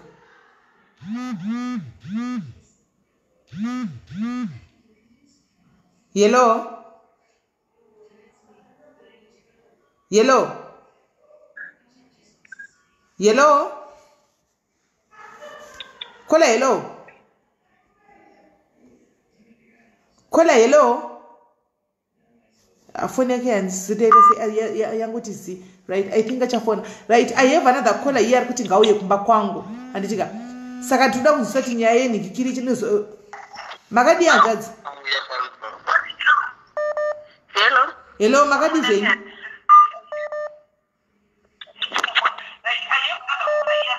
Kola hello muri pachirongwa zvakaoma. Hello? Hello? Yes? Hi, Sis Melly. Mudei? Hapana ilipo. You know what I'm thinking? I know you are kuchika more than anything else. Akuchika. Ochatanga kudaku vetera, you know, getting counseling and all that. The first thing is she needs to get out of there. Right? And if for sure there's people who can take it in, fine. But if not, I'm sure it can't cost a lot for even a 1 room. I'm sure we can come up with, you know, even if it is 2 months or whatever it is worth of rent. Because imagine what she's already going through every single Monday. Can you imagine as a mom taking your child in for chemo and you're 4 or 5 years old? Imagine how much already she's going through. They're not Zoka combined. You have to deal with that. I don't think helping her is an option. She needs to get out first. And her fear is also coupled with it's not for I don't think it's because she loves this guy. I really don't think that's what it is. She genuinely is. Where do I even go? So let's help her that way. I've seen a lot of comments. Quite a few of us are saying, you know, we can put in our 2 cents. I'm pretty sure we can come up with a substantial amount and just get out there. And now is the time to do it when this guy is not there or doing whatever the hell he's doing. Let's just get her out. Trying to help the Ari Papo, I don't think is helping her at all. Yeah, be right. I think also it's also a good idea kuti timubvise mwana uyu paari papo, but let's consider also kuti achibvapo what is needed anditika ngaticonsider zvinhu zvinodiwa achibva ipapo, right? For instance, she's got a child, right? Ane mwana ne 4 years anditi otsvaga toti chekutanga ngasagara munzvimbo mudhuze nemurume uyu handiti anenge akuenda kunogara a little bit distant from kwanga achigara nemurume wake uyu handitika so aenda ikokoka ane maybe anogona kuzongokwira ilocal zvayo maybe let's say ma10 rand kuenda every Monday kuenda uko achinotanga imba iyi panoda mari yerent handitika pachida mari yerent panoda mubhedha chaicho wekuti arare nemwana ane mwana hasi dai anga ari ega taimuti even kana fomuraba handimazviona but ane mwana anenge achida kana mubhedha kana wesecond hand zvawo handitika anoda kana mapoto handitika anoda kana mablankets handiti anoda chikafu chekuti iye azokwanisa kudya nemwana handitika so ndo zvinhu zvaise zvinhu zvinenge zvichidiwa kuti tidi kuti anga anazvo kuti abude achinotanga pake pekunogara basically right now tikataura chokwadi maybe a lot of these things vanhu would be willing to help with. I'm sure there's a couple of people sitting there, a couple of pots, so blankets, so even better, there's probably somebody out there who's actually might have a spare bed to go. Okay. Privi murume wako anodzoka rini? Anodzoka musi Sunday kuseni. Sunday kuseni nhasi Friday. Pane one day apa. Saka anobuda sei? Naikola. Gachitari say who the people that's the first stop, right? If somebody can take it temporarily for now, whatever, even it's easily very close, even if it means she has to quit for a couple of weeks, whilst a more permanent solution is being figured out. Okay, that's another solution. All right. That's not the solution, but let's hear others also. No, that's all right. Okay, thank you, my sister. Thank you. All right. Right. Kola arikuti ngato buda immediately kana paine munhu arikuti ngauye. Andika like tine mumambo fona achitizvo ngauye kumba kwangu anditika anogona kutomutora like mangwana otomuendesa kunikikiri oenda kumba kwacho ikoko. Anditika aenda kumba ikoko and then contributions kana dzichitwa zoitwa ari kumba kwemunhu iyeye kachera kakwira kwe 2-3 weeks kutsvagwa imba yake kuti agare iye andichimaona nemwana wake then sezvo pana kola atanokwanisa kuzomutsvagira basa. Kola hello. Yes. Ndandibvunza kuti iri pana Sis Melly's diary. Muripo. Ndachida kufona live na Sis Melly kutaura pa live. Muri pa live taura yenyu.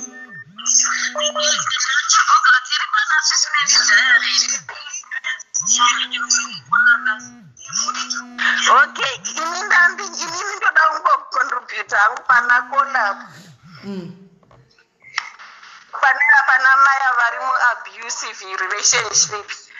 Noti pane pandanzo vachitaura kuti the previous night yavazorohwa vakazoiswa mastitches mumusoro vamekena kuti vakanga vaona message yemusikana waitaura nemurume wavo.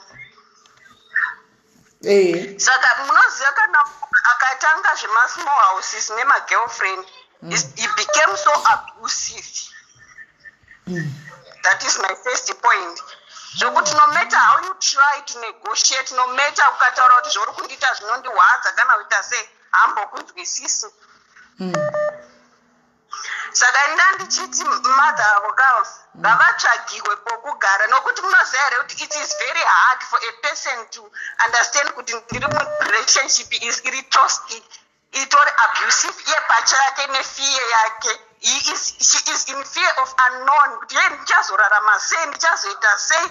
On the other side, anenge achiona kama kanenge kachiita kunge karudo kubva kumunhu iyeye. Saka mukadzi uyu chokutanga kuti chokutanga kuti abatsirike ndechokutanga kuziva kuti anoda here murume uyu, nokuti munogona kumubvisa ipapo onogara kune imwe nzvimbo, achabuda futi pachena kuti otosangana futi nemurume iye yanomuabuse. Ndamubvunza wani kola kuti murume wako unomuda here, akati iye rudo handisisina ndoda kutobva pano. Ndamubvunza, that's the first question that I asked today. Okay, if the story is like that, saka ndofungidzira kuti tichoona kuti tobatsira kola sei kuti abve ipapo pamunhu wake. Ndozvatikuda tikuda solution. Imimi chitoti pai solution yamunofunga kuti ingatibatsira right now. Solution ndei mukola ngaatsvagirwe one room yake ogara iye nemwana wake. Kana atsvagirwa one room iye nevana vake, people can contribute kupay rent. Chero handiti kusowetu kwachona kulocation, rent yachona pamwe inenge ichisvikirika. Pamwe yakachipa rent yako yemari privi.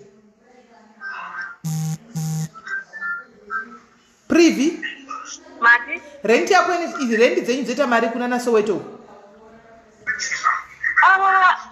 Imba chacho ini ndogara mukuku inoita 400 rand. Unogara mukuku 400 rand? Alright. Marumu akasiyana-siyana, mutangira 1000 1.2. Okay, ari kuti anogara mumukuku wavanogara i400 handi machiona. Saka wakachipa akawana mumwe mukuku wakachipa kudaro wakanaka handiti maona. Saka basically akawana mari inokwana ta 5000 rands. Inotenga mubhedha, inotenga zvokutangisa imba, machira ake matatu nemwana wake Jobe kunotonhora, anotenga grocery rake, handika anobhadhara ma 400 kana 3 months, handitika anobhadhara kana creche yekuti aendese mwana achaga basa achita mapisi job zvikuita vamwe vakadzi.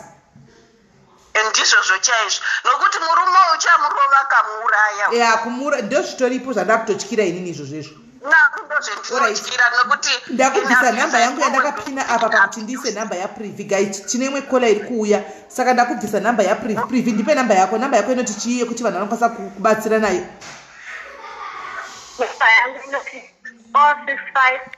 065. Alright. 065 655 849 imwe yacho WhatsApp mira iyo itori right iyo iyi haisi WhatsApp iyi haisi WhatsApp. Alright, ndipe WhatsApp inoti chi 065 W2 Ani? W2. Yes. Okay. W5. W69. Oh, enter mistake. That is 065 and it's W2. W6. W6 kwede W5 alright mira. W6. W59. Right. Mega ndipine ichi iri pa WhatsApp. Kuita kuti vanhu vataure newe pa WhatsApp vanoda kukubata. Okay. Right, mina ndipine. Right.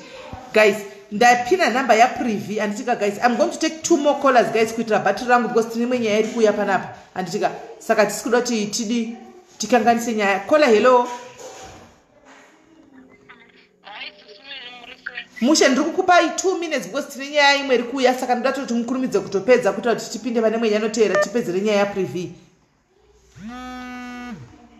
Alright, aiwa ini zvangu ndaishida kungobvunza kuti Sis Melly chimbomukumbira inhamba dzevabereki mufonere kumusha muudze vabereki kuti ndo zviri kuitika, what are they saying, because havangati munhu ari kurohwa nesimbi endeno wotigara.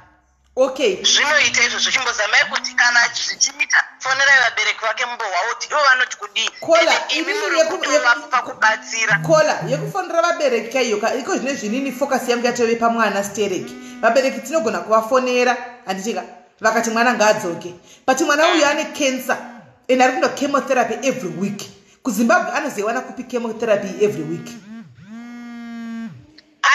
Apa handiti kuda kuti muti kana muchiita this thing vazive kuti muri kubvisa mwana uyu pamurume achienda kudisplace yamawana kumubvisa kuti asakuvadzwa nemunhu uyu, and then they must know kuti chii chiri kuitika, and naiye wacho anofanira kuvaudzawo kuti ndakazowana rubatsiro pakati vandiwanira nzvimbo pakati saka ndiri kunogara kwakati murume uyu mushurugu uyu achadzoka achingovape baba.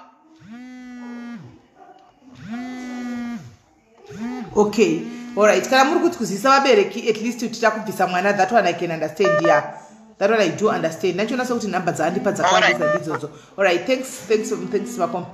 Right, ndakutora one munhu wekupedzisira.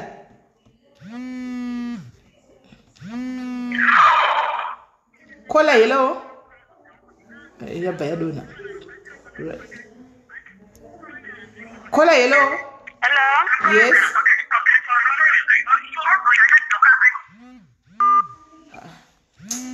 Right, ndikutora wani munhu wekupedzisira guys, todapinda pane imwe nyaya inoteera handiti. Ndiye murume wako ari kufona uyu? Ndiye ari kufona. Asi atozviona kuti uri palive? Haana nefoni yacho ine Facebook. Saka wodona?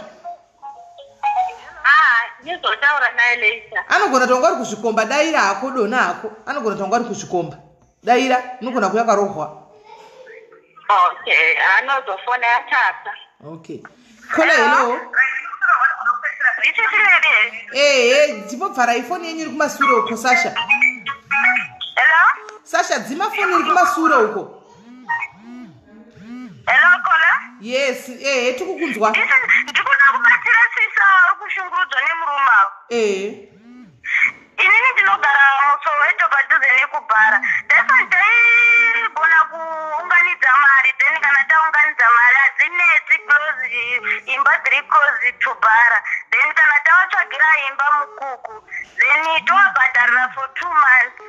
Then vachitsvagawo kunenge kuri nani nebasa. Ndizvozvo ndo zvatiri kuda. Ndivana tiri kutoda imi makaita semi kudai.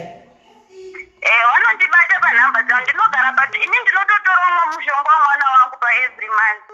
Alright, saka kola munogona here kuzondisendera kuwhatsapp kuti ndini kola vava vanogona kudzeni kubhara message because makozi ari kupinda panogona ndogona kusazoona nhamba dzenyu ndisina kudzisevha. Alright, ndozokusenderai. Alright, iripo. Thanks. Sharp. Right guys, I think nyaya ndiyo yanditi toita saizvozvo anditika guys, nyaya iri kubuda musarudzo ndeyekuti mwana uyu ngatimubatsire kuti abude guys. Pana patakawanda kuti tikati 20 rand pamunhu, handitika mari inokwana kuti mwana uyu abude. Handimaona abude pamba apa, abva pamba apa, anoenda kupolisi first. Handika akabatsira nemusikana ari kufona uyu, vakamuperekedza kupolisi. Handimaona akaenda kupolisi akanopuwa protection order, obuda mumba umu, abuda mumba umu. Antimaziona and then otanga life yakatsvaga imba. Kola hello. Kola hello. Hi, Smelly. 2 minutes muningina ndeipi? Yes. Apana iripo musikana uyu I think akufanirwa kubatsirwa kuti awane pekugara, but at the same time ndikuona unge murume ari kuziya mwana maappointments emwana kuti anoenda every Monday. Haza anokwanisa kuzomustoka here akaona paanogara akamurova still. Anofanira kumapurisa kunotora protection order first. Yeah, because anongoterwa baba vari kuziva kuti mwana anoenda appointment every Monday. Vanongomutera achibva pahospital achidzokera kumba voona paanogara vanomuponda akafa mwana uyu. I think anoenda kumapurisa kunotora protection order first kuti chero akaona paari kugara haakwanise kuti amubate because nyaya inenge iri kumapurisa. Asi mai vake tichataura navo, vabereki vake mwana tichakumbira namba dzavo, otipa namba dzavo titaure nevabereki vemwana uyu kuti vaudze kuti mwana ndozvatafungira because mwana ari kukuvadzwa kunoko. All right, thank you very much. Okay, bye. All right. So guys, this is ndonyaya yatinayo kola privy. I think tichata saizvozvo namba dzakonda pina tichata saizvozvo tichangoona kuti panapa tikada 20 rand how much can we have, handitika namba dzako taisa idzo tokusendera mari yachona, handitika and then iwewo tsvaga tokupa munhu iwewe wokuti anoenda newe kumapurisa first thing kunotora protection order, handitika watora protection order iwewe and then wotsvaga mukuku umwe kudhuze nekubhara kwataurwa nemusikana waya kuti mukuku hainetsi anogara kudhuze nekuhospital ikoko, then kuti ukwanise kuenda nemwana wobhadhira kana 2 months kana 3 months, then wotangira ipapo utsvagwa mapisi job ekuti uite sezviri kuita mumadzimai kana kutengesa kana kudi uchionawo kuti ungaita sei une mwana wako. Uyu murume ari kutofona uyu anenge atoudzwa kuti uri palife. Alright, iri chimudairako muningina mudairi chezotaura kuseri. Alright, ndatomudropa tadaire murume wacho. So guys, iyi ndiyo nyaya yatanga tinayo muzuva ranhasi ishi. Anditika vanhu chiregai kufona iyi yatoperai. Chiregai kufona iyi yatoperai. Anditika takuda kupinda mune imwe nyaya mumeni nyaya yedu yezuva ranhasi. Anditi vanhu ngavambomira ishi manje makudisturba kandokata here life ndozodzoka because ini ndikuti nyaya yapera imurora muchingofona. Right, nyaya ndaisa iyi, namba yake ndaisa iyi, handitika namba yake ndaisa, saka ndakubvisa namba takunza vamwe panapa, nditakunza kola wedu kupesira. Right, rikaitunze vakomana. Oh wow, bless. Hands I'm willing to help that young lady. Oh, I've got a brother of mine ari kunze kwenyika uko. Mfana wangu asendawo message hanzi ndikuda kubatsira musikana uyu. Handitika vawanda inbox yangu yatozara nevanhu vari kubatsira musikana uyu. Handiti saka anyway I think mari inokwana. mari inokwana. By the way, chiregai kufona show yapera yemusikana uyu yapera. Chimbomirai takupinda mune imwe nyaya. Zvino vanhu vanofona sei chimbomirai takuinda mune nyaya inotevera guys. Yapera iyi yapera itizopesera kutora sei yapera tozati inorwadza ende munhu usada kubatsira handika tombomira chimbomirai takupinda kune nyaya yedu yezuva ranhasi yekupedzisira battery karinozotiperera handimaona battery indikura vachikudhikla neorara vachingofona mashurugu chaivo right regai tiinzwe ava vane nyaya yanhasi ava.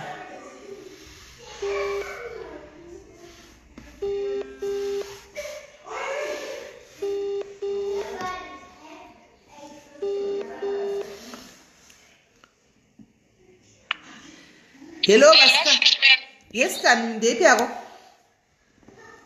Apana muni saving, Sis Melly. Tiri nani. Ai ndatochika nasi battery rinopera usati wapinza ndiwo wanga uri caller guest wanhasi iwewe tadzokera kunyaya yedu yezuva ranhasi betrayal antika betrayed by friends ende ukauya nenyaya yako andichika ukandipa evidence yese ukati nyaya yakamira yakadai andichika saka uyu mwana uyu tinogona kuzoidzokodza toitaura later tomucheka later tichiona toda kubatsira vangani iwewe toda kunzwa yako nyaya nokuti ndiwanga uri guest yedu ranhasi wanga uri uchindirana netopic yedu yezuva ranhasi ava mota zongobatanidzawo because vanhu vanenge vangouyawo andichika nyaya yako yakamira sei munin'ina.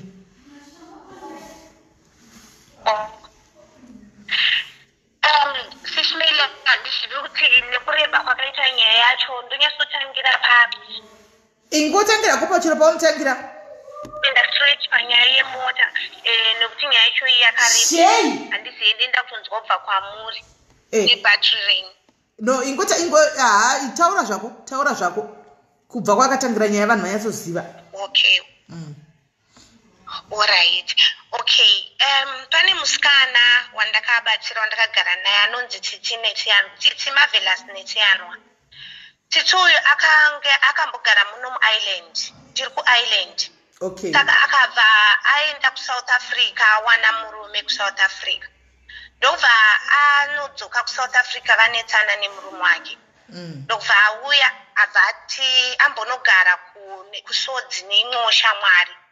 Handizivi kuti zvakanetsana papi handina kunyatsonzwisisa handizivi iye handingambopinde ikoko but akandifonera achindikumbira akati ufunge sha ndokumbirawo undibatsirawo nepekugara nemwana wangu zvokuti ndakatombobvunza about mama vake kuti ko mama wako inga vari muno akati asha it's a non-starter mira ndoda kuti ichi undibatsirewo ndatouya kwauri ndobva ndatomuti semunhu wandaingozivawo ndobva ndati rega ndimubatsire tinonamata plus tiri mafellow Zimbabweans ungati uri munyika muno mumwe ari kuchema ari kutambura plus ane mwana ndorekisiya munhu achitambudzika achitirohwa panze achikandwa panze ndikati alright uya zvako ndakatoburitsa vana vangu mumain room yavo ndikavaisa mune smaller room ndikatoisa mabunk bed kuti vana vadi vakwane iye nemwana wake vapinde mune the main room. Ndokubva auya tikabva taakugara achigara pamba pangu aibhadhara magetsi 20 euro per week gas 20 euro per week then ekuti ari kushandisa kugeza nekubika kwaaita kwemwana wake saka aibhadhara mari yemagetsi chete negas renti zvese handina kumbomubhadharisa tikati ngatigarei tiri kungobatsirana chise asi aishanda semukoma nemunin'ina vekumusha kumwe chete saka tagara kudaro pakazoitika incident yekuti ndaida kuenda kumusha ndowanzoenda kuzimu kana kuti for 2 months or for 3 months ndopandakabva ndati akawana imba ndobva akubuda kuti ndakuenda kumba kwake kwaanga awana imba kuyabuda aenda pane nyaya yekuti aida kuti ndimunyorere driver's license full driver's license saka pane vasikana vandaigarisanawo navo vaindiba ndobva ndabvunza ndikati musikana uyo aigara panapa aendawo ada kuti ndimubatsire kunyora driver's license ina handizivi kuti zvinofambiswa sei ndiinvestigatereiwo but still zvingazondinetsa semunhu nebasa randoshanda nezvandinoita igona kuzovharirwa kana kusungwa ndobva vainvestigata vamwe vobva vauya vakati iwe zvinoiswa mafingerprint zvichitsotsika ichi iwe hausi kuona kuti nebasa raunoshanda zvitotudi unyorere driver's license saka ipapo pachona before vainvestigate vafind out zvedriver's license akanga achitora mwana wangu kamusikana kadiki akamutora ka1 kakandogara for 3 days nichienda kubasa inini. Ndobvati mwana wangu ari kudawo mwana wako kuti ambomuona. Iyo child she's so sweet, mbomuunza kumba kwangu. Haana kundiudza kuti zvaari kutora mwana wangu izvi chinangwa chake changa chiri chei. Okay. Zvikanzi odha anofarira mwana wako. Kuti ndiunze chi mwana agare kunze. 3 days mwana ndikati baba vacho vapopota vachitora mwana ndatombota bandage kushanda. Chirega nditore mwana ndikaunza mwana kumba. Ndobva ndamudza ndikati inini ndakuenda kuZimbabwe. Ndozokuona ndadzoka. Kati ndiri kushaya munhu anondiendesa kuairport. Taxi zviri kunzi kunofanira kutorwa mabhiga taxi aya mazihombe nekuti tine mabhegi 15. Pamabhegi 15 pari kungokwana mabhegi mashoma shoma. Saka ndichaziva kuti ndoita sei. Ndobva ndapfuura nemota yamama wako. Pane jipi mama vake yaaishandisa iye because mama wake anga aramboenda kumusha. Ndamupfuura nemota yamama wako ndibatsirawo. Ndoisa zvangu petrol. Ndobva nditi zvoni alright ndiri kuuya. Ndobva abvuma. Ndikati takasiyiwa nendege last time because of chi ndanga ndashayiwa bhiga motikari yemataxi inokwana mabhegi edu. Dzakauya taxi dzikati mabhegi enyu akawandisa hatikwanise kukutorai. Tatounza mataxi 2 zvikanzi mabhegi enyu akawandisa hakwane plus vanhu. Ndobva tatosiyiwa nendege first time. Saka papo ndakutobhega zvezvokuti ndibatsire nditi setiendi. Pana dad vedu vanogara kuAdamstown. Ndikati vanouya vonditora ne7-seater yavo. Then wobva waita wechitu. Ndobva ati alright. Tasumuka paipai mangwana acho ndakuti takuda kuenda togadzirisa zvokuti tiende. Ndobva iye andifonera akati you know what, handichakwanisa kuuya uzokutora. Wadi kutora mota yako iwewe BM. Wotora dedhavo. Mwisa mabhegi anokwana ese. Vamwe vopinda mune mota yadedhi vako, vamwe vopinda mumota yako. Oita sei obva wauya. Ini ndosangana nemi sezvo ndichigara padhuze nepa-airport. Obva wauya kuairport. Ndoita sei tobva ndatora mota yako. Ndoipa akapumba pangu pasi mugaraji. Ndokuchengetera kusvika wazodzoka sezvo uri kuenda for 2 to 3 months. Ndikati that's a good idea waita basa. Alright, saka rega ndibhanye ndidire fuel petrol. Ndandinotoiisa ndichitoti kusara zvayakapaka pamba. Ndobva atoti aiwa ita bva ndamhanya bva ndanesa petrol. Ndobva ndadhiraivha mota dedhi vakauya vakatora motikari. Ndobva taenda kuairport. Ndobva ndatomuudza tichisvika kuairport akati munhu anga andiperekedza atoenda ndatodzokera naye. Ndikati koendava zvikanzi ngosingadayire foni. Ndikati atiri mushishugurudza mabhegi sorako. Dzoka uite sei utori. Akati mira nditsvage munhu yacho andidzore. Pandaudza dedhi ndikati dedhi munhu yanga atoenda saka ndichaziva ndokupai maki. Zvikanzi chimupa nhamba dzangu. Then nenhingirikini omudza kuti tisangane pagaraji pafuel station. Ndikati alright ndobva ndamufonera ndikati hanzi ngatisangane pafuel station ndikupe motikari. And then ivo voenda neyavo yavanga vauya nayo. Saka vanokumirira kusvika wauye. Akati alright. Ndobva andipawo paso yaakandipa ma-extensions aida kuti ndinopa mama vake kuti vazorukwa vozoya kuno vakarukwa musi weSaturday wacho. Ndobva nebhegi rake suitcase. Ndofunga ndakakutumirai pamba pane messages andakakupai. Nesuitcase raakandipa. Ndobva ndatisawo mabraids aye imomo nedzimwe hembe dzangu ndikaenda nazvo kumusha. Ndakumusha unogona kuzosungwa. Asi ndasiya malogbook neeverything dashboard. Kana ndakuda kuisa taxi ndakunodzoka zvitondibhadhare taxi now. Because ndobhadharira mahara handisi kuishandisa. Ndinozokuudza otora logbook ndochinja zita then ndobhadhara taxi ndakutouya either online or ndogona kubhadhara ndasvika. Ndobva ati alright. Ndobva asara nemotikari. TakuZimbabwe ndasvika after a few days. Zvikanzi wakati motikari yako inoshandisa chii zviya. Ndikati chii chokuita sei zvikanzi petrol here kana kuti diesel. Ndikati no. Motikari yangu inoshandisa petrol. Why?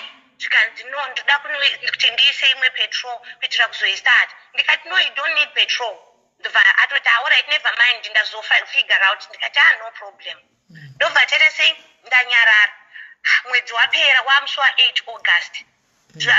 Ngirikini July wesapera August. ndobva akundifonera ndikashoti ko munhu ari kufona nemanomal calls kasingaperi indaba chichaitika inatoro mushishi nezvandaitawo ndiri kumba ndobva ndati ndozomufonera pawhatsapp uyo haana problem ganipedzise basa randatumwa namama ndobva ndapedza zvandaita ndobva ndati soona sekuru vangu vari kunoku vakundifonera zvikanzi muzukuru uri sei ndikati ndiri right sekuru zvikanzi hapana paita nyaya ndikati nyaya yei zvikanzi moto yako yatorwa nemapurisa ndikati ko moto yangu inogotorwa nemapurisa sei zvikanzi yanga inatitsi nemwana wake vachidhiraivha saka ndandichitonodhirivhawo nyama nemaguru kwavari vanogara kufamu kuprazi zvikanzi saka asangana nemapurisa amene kwavanga vachibva nemwana wake saka atorerwa mota ndati inga ndakamuudza one security asashandise mota because tax yako expire saka zvaya expire tax vanoita sei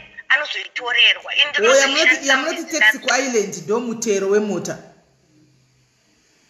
aiwa pane mutero amenoti mutero pane insurance handiti ndo mutero kuzimbabwe then pane tax yemotikari diski then pane nct tine 3 madisk anofanira kubhadharwa pamotikari okay alright saka one racho iroro kana usina upinde parodhi unotorerwa mota nemapurisa retax nenct insurance vanogona kukuendesa kukoti and other things wobva wanzibhadhara kana kuti unza certificate but tax unobva watoitorerwa ipapo saka ndo yapa akabva atorerwa sekuru akati hapasisina time yekuti uswere uchiti zvafamba sei ndakamuti tipe maparticulars emotikari motikari number plate ichi muzukuru tingotora motikari idzoke panzvimbo ndobva ndavati sekuru handina ningi maparticulars kunoku ari mudashboard zvikanzi manje saka toita sei because motikari yakatoenda kudhara ndobva ndati handichazivawo inini vavati orit gatiteere kwaenda motikari ndobva vabatsirana nasekuru vangu akanotora motikari musikana tete atora motikari ndobva amhenu kana akabhadhara mari but risiti rwemari ndakakutumirai zvese Sis Melly akanditi motikari yaita 250 nemameseji ese andapayayaya motikari mapurisa ari kuti mota yakaita 125 euros iye ndobva anonyorera 2 kumberi kwa 1 ndobva yaita 225 then iye pamameseji akanyora kuti ndikuda 250 enda kune shamwari yangu iyo unotora makii ndokwauchanowanira motikari yako ndobva ndamuti alright no problem ndaimudaira zvakanaka ndofunga mameseji ese ndakupai mukamaverengawo muchionawo zviripo ndobva ndamuti alright no problem pandakauya pachona akandiignora sisi ndadzoka ndauya zotora mota haana kupindura sisi muri kwere kumba ndibva ndadzosa bhegi rera makandipa haana kupindura akazongopindura that message yakanditi une magati ekundikumbira kundiudza kuti wadzoka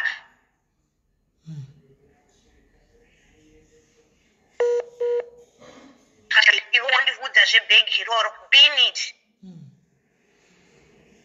okay kwai benit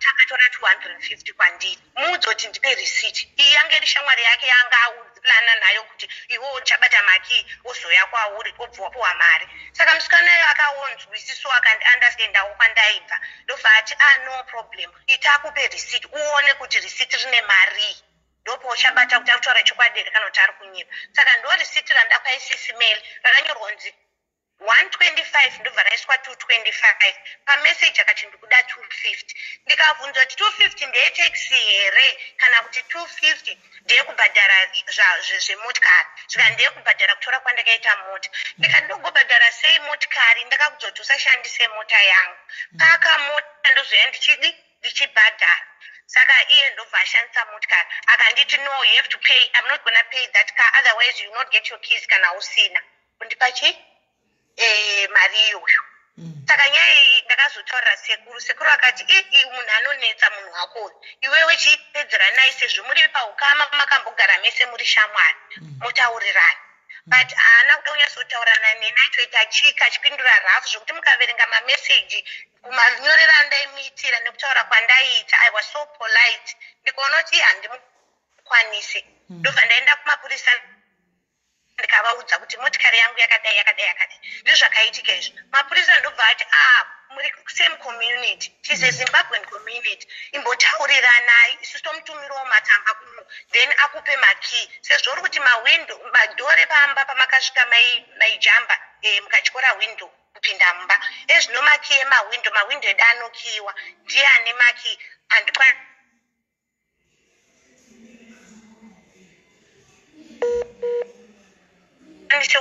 anokiyiwa makizi eback door ndiye anawo ari kuramba nawo zvese ndiye anazvo. Saka ndikamuudza ndikati chindipawo makey haasi kuda kunza makey. Saka magadzi akati notaurira naye kana mazotadza kuzonyatsonzwisisana because munhu uyu one akadhiraivha motikari isiri insured kwaari takatomuendesa kukoti aritopinda mukoti nenyaya yacho. Two, nyaya yerisiti rauri kutaura kuti 250 tinombomubhadharisa 250 isusu itori imwe nyaya yafraud. Saka ngamufanirwa kuti sei kuti musvitsane pamasvitsana apa tauriranai kana wazotadza ozodzoka kwandiri. Ini hangu ndakati handidi kumusungisa handidi kuramba chienda ndikamufonera akatanga kundiudza kuti usandiudze chirungu chako ichocho idzi hanzi ibroken English kwandiri iyoyo enda unotaura kwaunoda because I can see uri kundirekoda enda kwaunoda.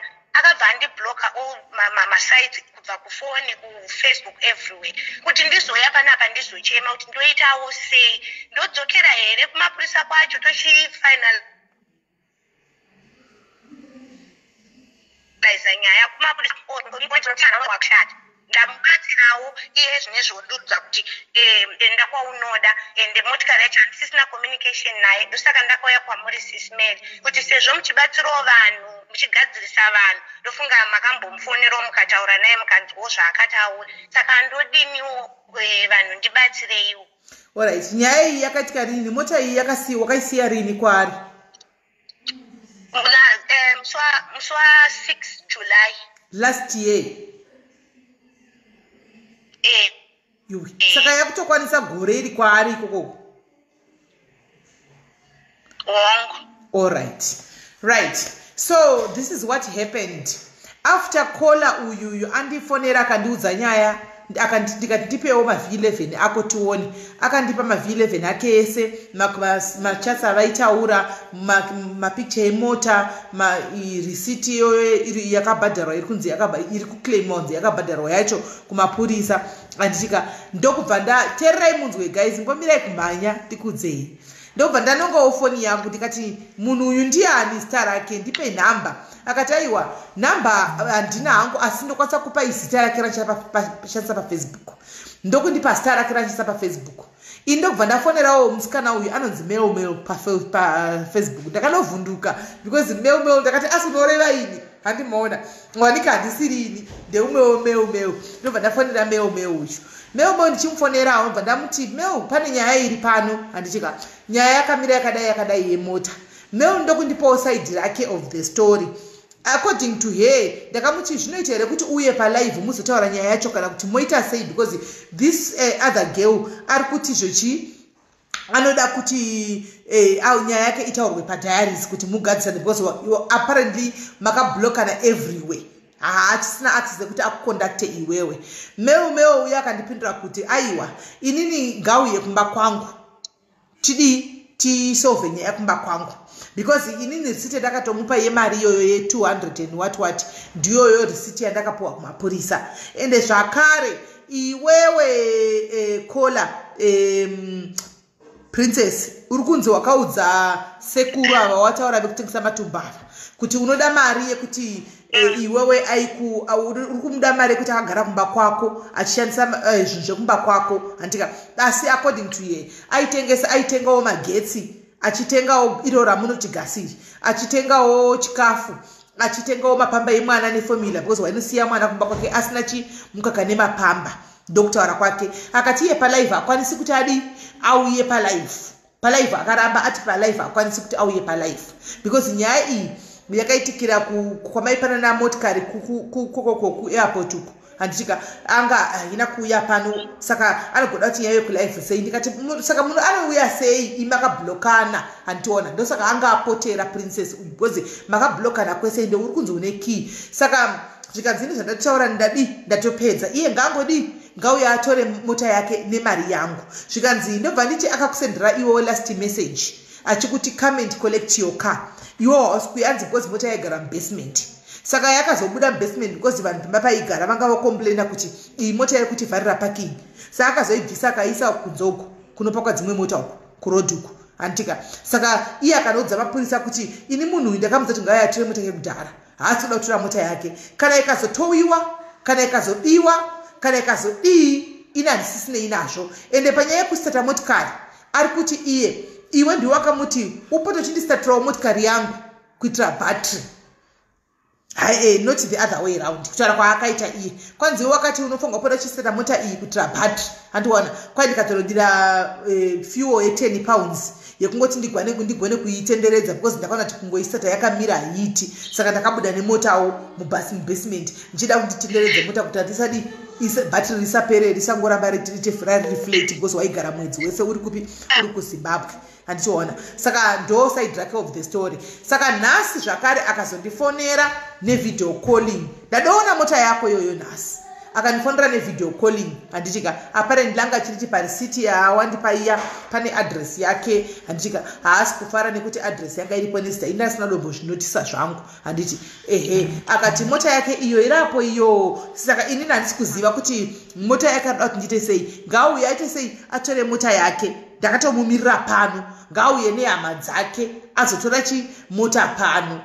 Ndo zvaataura izvozvo. Akati iye for the sake of basa rake raanoita zvashanda muhealth care what ameno haakwanisi kuti angauya pano.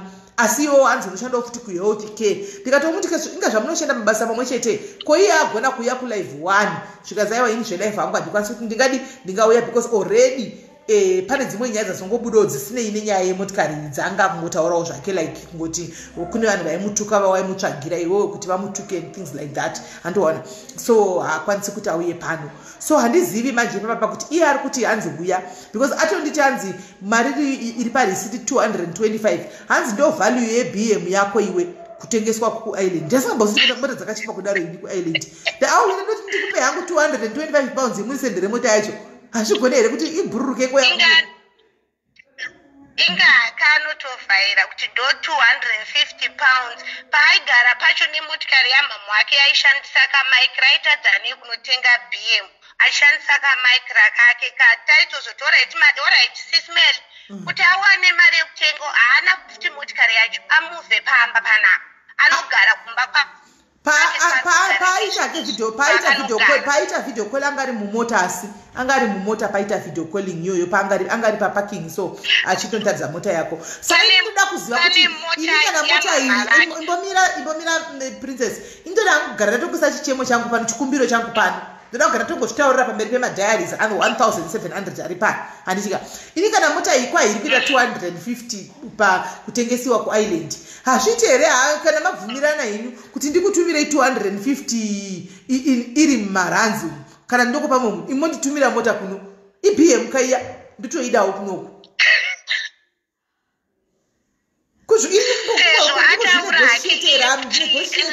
I'm negotiating for myself. Sezvo ataura hake kuti 250 ndichakupa receipt kana maV11 moona kuti ndakaitenga mari iye hake pamwanga iwani anokwanisa kukubatsira Sis Melly. That's a good deal. Okupai okutumira iwo zvinoyo break ndanda kunzi ndichipuwa mota zvinhu zvacho satana tambanini satani inda kunzi puwa mota network yokati wati kudi princess ndanga ndati Sis Melly sezvo iye ari kuwana kunotengeswa dze250 ngaachingoenda iyewo nokutengera ye250 it's okay negood bargain.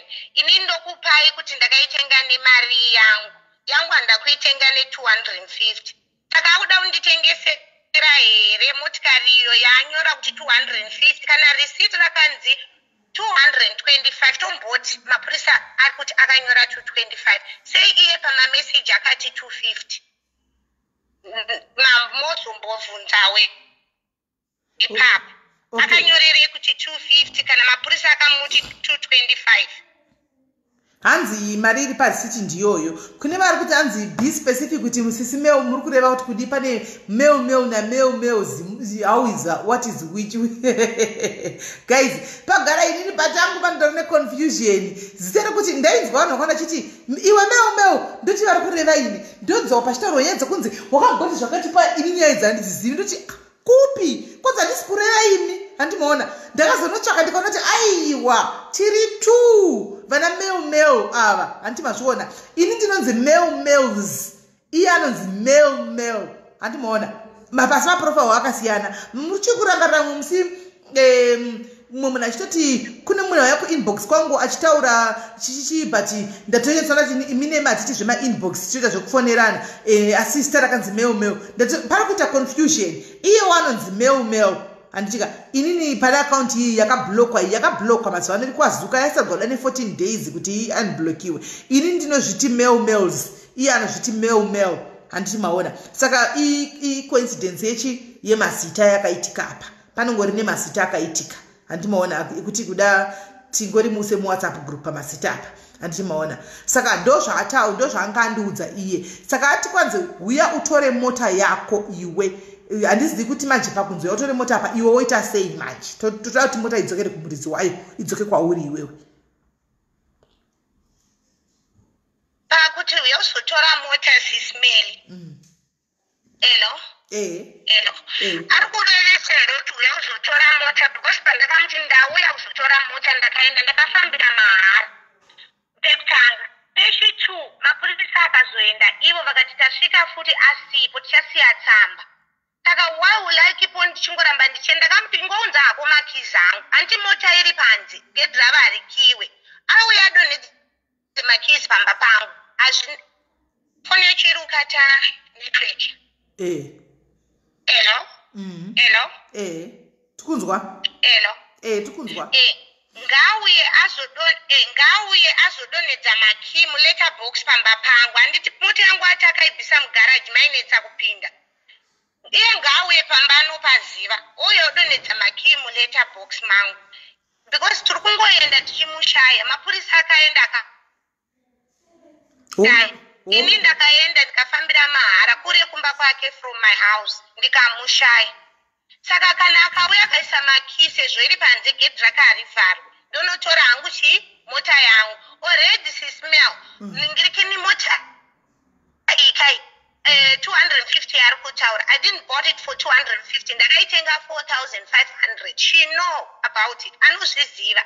Ndaitenga 4,000 ngirikiniyoyo 500 akatondibvunza iye achitoitenga kupi achidriva micra akauya panapa ine kamicra ndikatomuti chatitambei round uite sei utengewo yako haana kutenga ngirikini akabva awana imba akanobhadhara imba round yacho futi Sis Melly she betrayed me a lot this girl akabva ndamudza kuti alright ndapinza vanhu muround kuti ndimubatsirewo ndobva apinda muround vanhu ava vaiziva inini ndobva ndati paipa panapa pana male tavitsiri pane another male asvikawo panapa vakomana ingatawana na male pana male akuti guys please it's not me I don't know it's not this one guys haasiriye ushu it's not this one male ari kutaurwa uyu haasiriye uyu guys nde ane earring pamino so ane earring pamino apa haasiriye ushu iye ane earring pamino so ari fair so like in complexion haasiriye ushu haasiriye uyu ari kutaurwa. Saka takawanda vana male panapa takawanda vana male panapa ndosaka inini chizoti Sis Melly takawanda vana male lava handimazviona right enderera kumberi netsianwa male istare pafacebook anonzi tsitsi marvelous netsianwa ndozita rake. Saka ninda ndiri kuti Sis Melly ndobva ndati chipinda muround tichifunga kuti pamwe achawanawo mota zvino because mota yanga inayo anga achibva south akaswana kamicra ndokemelo ndikaishandisa ndobva ndamukonekta nevanhu vangu inini akapinda muround akati anoda first apinda ati anoda first apuwa first ndobva abuda ndobva aenda kunogara kwake anowana imba kukasonako abva ndakumuudza kuti iwe vanhu vaiva raundi ya10 yemunhu uya akuda raundi iye ndobva aningirikina andiudza kuti handina kamari yacho ndo ndite sei. She was so bully and so rude to me. I had to pay mari yemunhu uya uyaipiwa raundi. Ndikamuti sora ako nezvaitika ndasitozoti uya haana kubvisa because ndini ndakaita kuti mumuzive. Ndobva ndabhadhara musikana uya uyu. Ndobva ndamuudza kuti kana azouya akupozondidzosera mari yangu. Akatozoenda raundi yatodarika ndobva azonobhadhara mari iyayi. Kune musikana uya bva azounza mari yangu. Akatondiudza kuti ambondifonera ari kuti zvakati. Mota yacho haana kutenga. Akaramba achingotraya kushandisa yamambo ake yacho iyoyo. Akazoti mambo atora mota yavo varuda mota yavo. Kana motikari iri chipa zvokusvika ipapa akadi hake kunotengawo kake kamukehee. As you can see that car haitomboriyo mari yaari kutaura. Yaari kuti hanzi 250.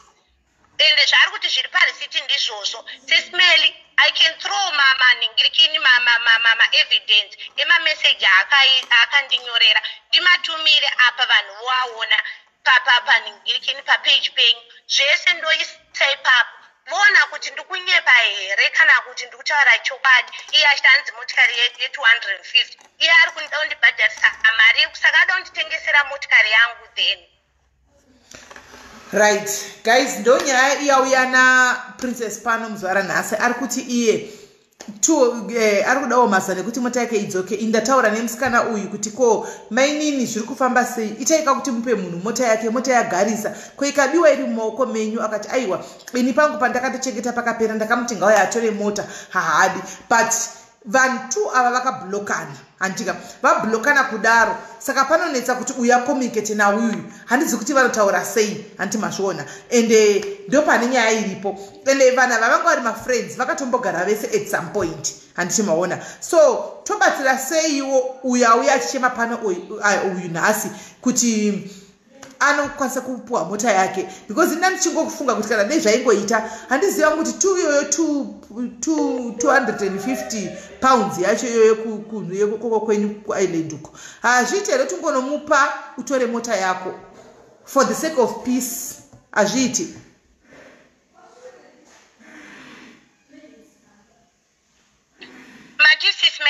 Handisi kuzati for the sake of peace 250 pounds imari yakawanda stereke zvokuti for the sake of peace iwewe ungonomupa zvako sende somebody else anomupa utore mota yako because that's a beautiful car. Ndosaka ndanotoidawo ndanotoidawo mutoti ndichimiri ndakatogara panapa akatondiona because she lied to me. Handisi mari zvayo kwandiri. Ndainyanyoda makey angu epamba zvandakudze Sis Melly mawindo angu they are locked. Madoors vanangu vachipinda nepawindo. Ndakatoshandisa more than 250 kugadzirisa dori pafront door. Pandiri panapa ndikatora mapicture kuti mono ndine mota ngani kuZimbabwe ndatumira ngani. Akandiona akandinyepera akati I'm out of island. Ndikati okay no problem. Tichimuti yatisangana chindinyepera kuti I'm out of island I can't see you. Zvinoita Mwari. Ndakatunzi nevanhu kubasa kwangu I work for an agency. Zvakuti ndoshanda kuhealthcare I'm a social care worker. Ndobva ndanzi enda kwakati unoshanda ikoko. Ndikabva ndasvika ndikamuona ari she's a carer there. Akada undiwanda but ndakanomisa motikari. She couldn't believe it. Apa andinyepera kuti she's out of island. Ndakanomuona ari imomo. And then ndakumbomira kunomhoresa. Ndakanomhoresa uri sei hako tsitsi. Akangoti ndiripo ndobva ndangobuda ndobva ndaenda. Saka motikari ari kuti 250 anogona kutogara nayo but ndikuda makey because already makey wayo dzimba dzese kumashure kumaback door uko handigona kuti ndibreke door iroro because riri kudhura. Mawindo acho futi kuti kwakutobvisa mawindo imba yese. Asi iwo woda kuti mota igareko iya saka ndati ndipa hako zveidi mota yacho naura tonegozhera kuti makey adzoke iwo mota wondipa uri kuda kuti atore mota nokuti mota yacho svita gore iri kwaari kai yatosvita gore. Ndaida kumuradziwa kuti ndofunga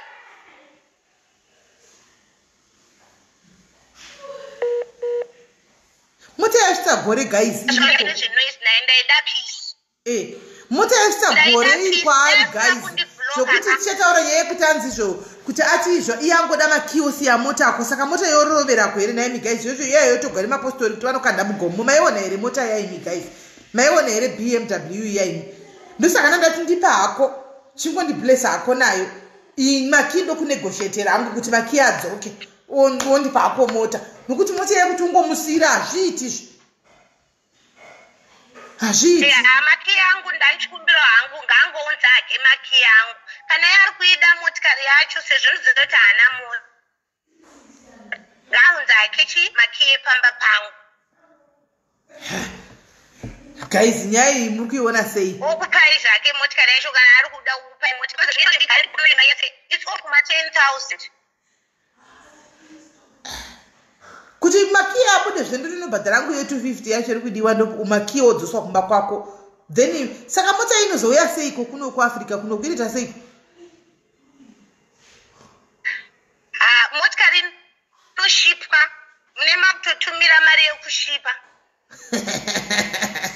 aindapuwa mota ini guys ndakushipa mota yangu right saka nyaya iripo guys ndo zviripo izvi handichimaona musikana ari kuda mota ari kuda makizi ake anditika ngatingoti nemota yake anditika ari kuda makizi ake nemota yake ndo nyaya iripo right pane munhu ari kufona right I have somebody ari kufona here let's hear what she has to say right kola hello Sis Melly. muri sei ndirangobatsira zvangu munin'ina wangu uyu chandaona panyaya paita nyaya yepride uyu munin'ina wangu muridzi wemotikari akuita pride nekuti motikari yangu saka anofanira kundiigira kana kuti andiigire maki but what I can see hangu nekuona zvingaitike zvekuti vatadza kutaurirana saka kana vatadza kutaurirana ndachidzokera kumapurisa oenda nemapurisa kumba kwaMeumeu aenda nemapurisa kumba kwaMeumeu vochinjana and exchange whatever they have to do kana iri 250 honestly muno muuk ka 250 you can always pay that 250 dangomupa 250 yachona otora property yake odzokera kumba kana asingade kuzoishandisa motikari iyo anongoitumidzira sezvo ataura kuti anotumidzira zvinhu kumusha otumidzira ke motikari iyo kana asade zvekuishandisa otumidzira kumusha yonoita something useful kumusha because apa akakudza hasha nepride hapana kwatinoenda toswera tichingotenderera ende mewo munhu ane pride yake futi toswera tichingotenderera hapana achasimudza musoro saka the best munin'ina uyu ndaanotora mapurisa voenda kumba kwamewo ane akampani yemapurisa vonotora motikari yachona vochinjana whatever they have to swap over mune zvakanaka pasisina kupopota nekuti vakaramba vari pafacebook vachingoti inini ndakazonzi hapana kwatiri kuenda okay uri kunzwa here princess ndiri kuzvinzwa ndangodairawo sisi vangu vabva kutaura sister inini ndafambira mota iyi ndofunga this is the 3rd or 4th time ndikatombokumbira sekuru vangu kuti vaende sezvo vachitaura naye vachidhilivha nyama nemaguru kumba kwake iye maki haana akatonyora Sis Melly ndofunga vanhu vanonyatsonzwisisa maki akati ari kupi inini ndoenda kumba kwake ndonosvika moti maki hakuna iye haapo otoenda kushamwari yangu ndoenda kundotaura neshamwari yacho yondiudza kuti ina handina saka the best ndosaka ndiri kuti iwewe zvekuti mota ndine maki apo muchipasi kutuma sekuru kana kuti iwe uchienda wega zvisabatsira saka ndiri kuti enda nemapurisa ukaenda nemapurisa achataurira mapurisa kwaari ende mapurisa they can track him kuno kuengland kana kuireland I know kuti ukavapa registration number yemotikari yake anogona kutracwa oonekwa exactly where she is and then you can moenda ikoko munotora motikari kana kuti munoita whatever the exchange is saka iwewo hausi kuenda wega uri kuenda nemapurisa because you want peace pahambo ndifonera ngachiti kana makizi arimo mumoto sister paningirikeni mapurisa even nhasi vatiti vafonere na7 because vari kuti vakamutumira matsamba, she is so ignorant. And inini handichafanirwa kufamba ndichienda ndega nethe way yaindianswer. Akatotaura one akati ukundirekodha. Ndandaudzwa kunze ndaunotaura naye zvakanaka otipa feedback.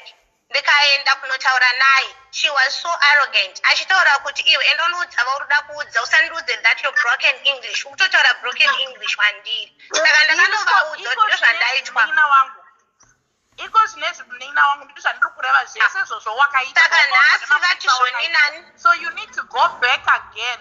You need to go back again and make another report. Yekuti ndakaita whatever zvamakandituma kuti ndiite, but still hapana chicharongeka. Then moenda avanokuaccompany.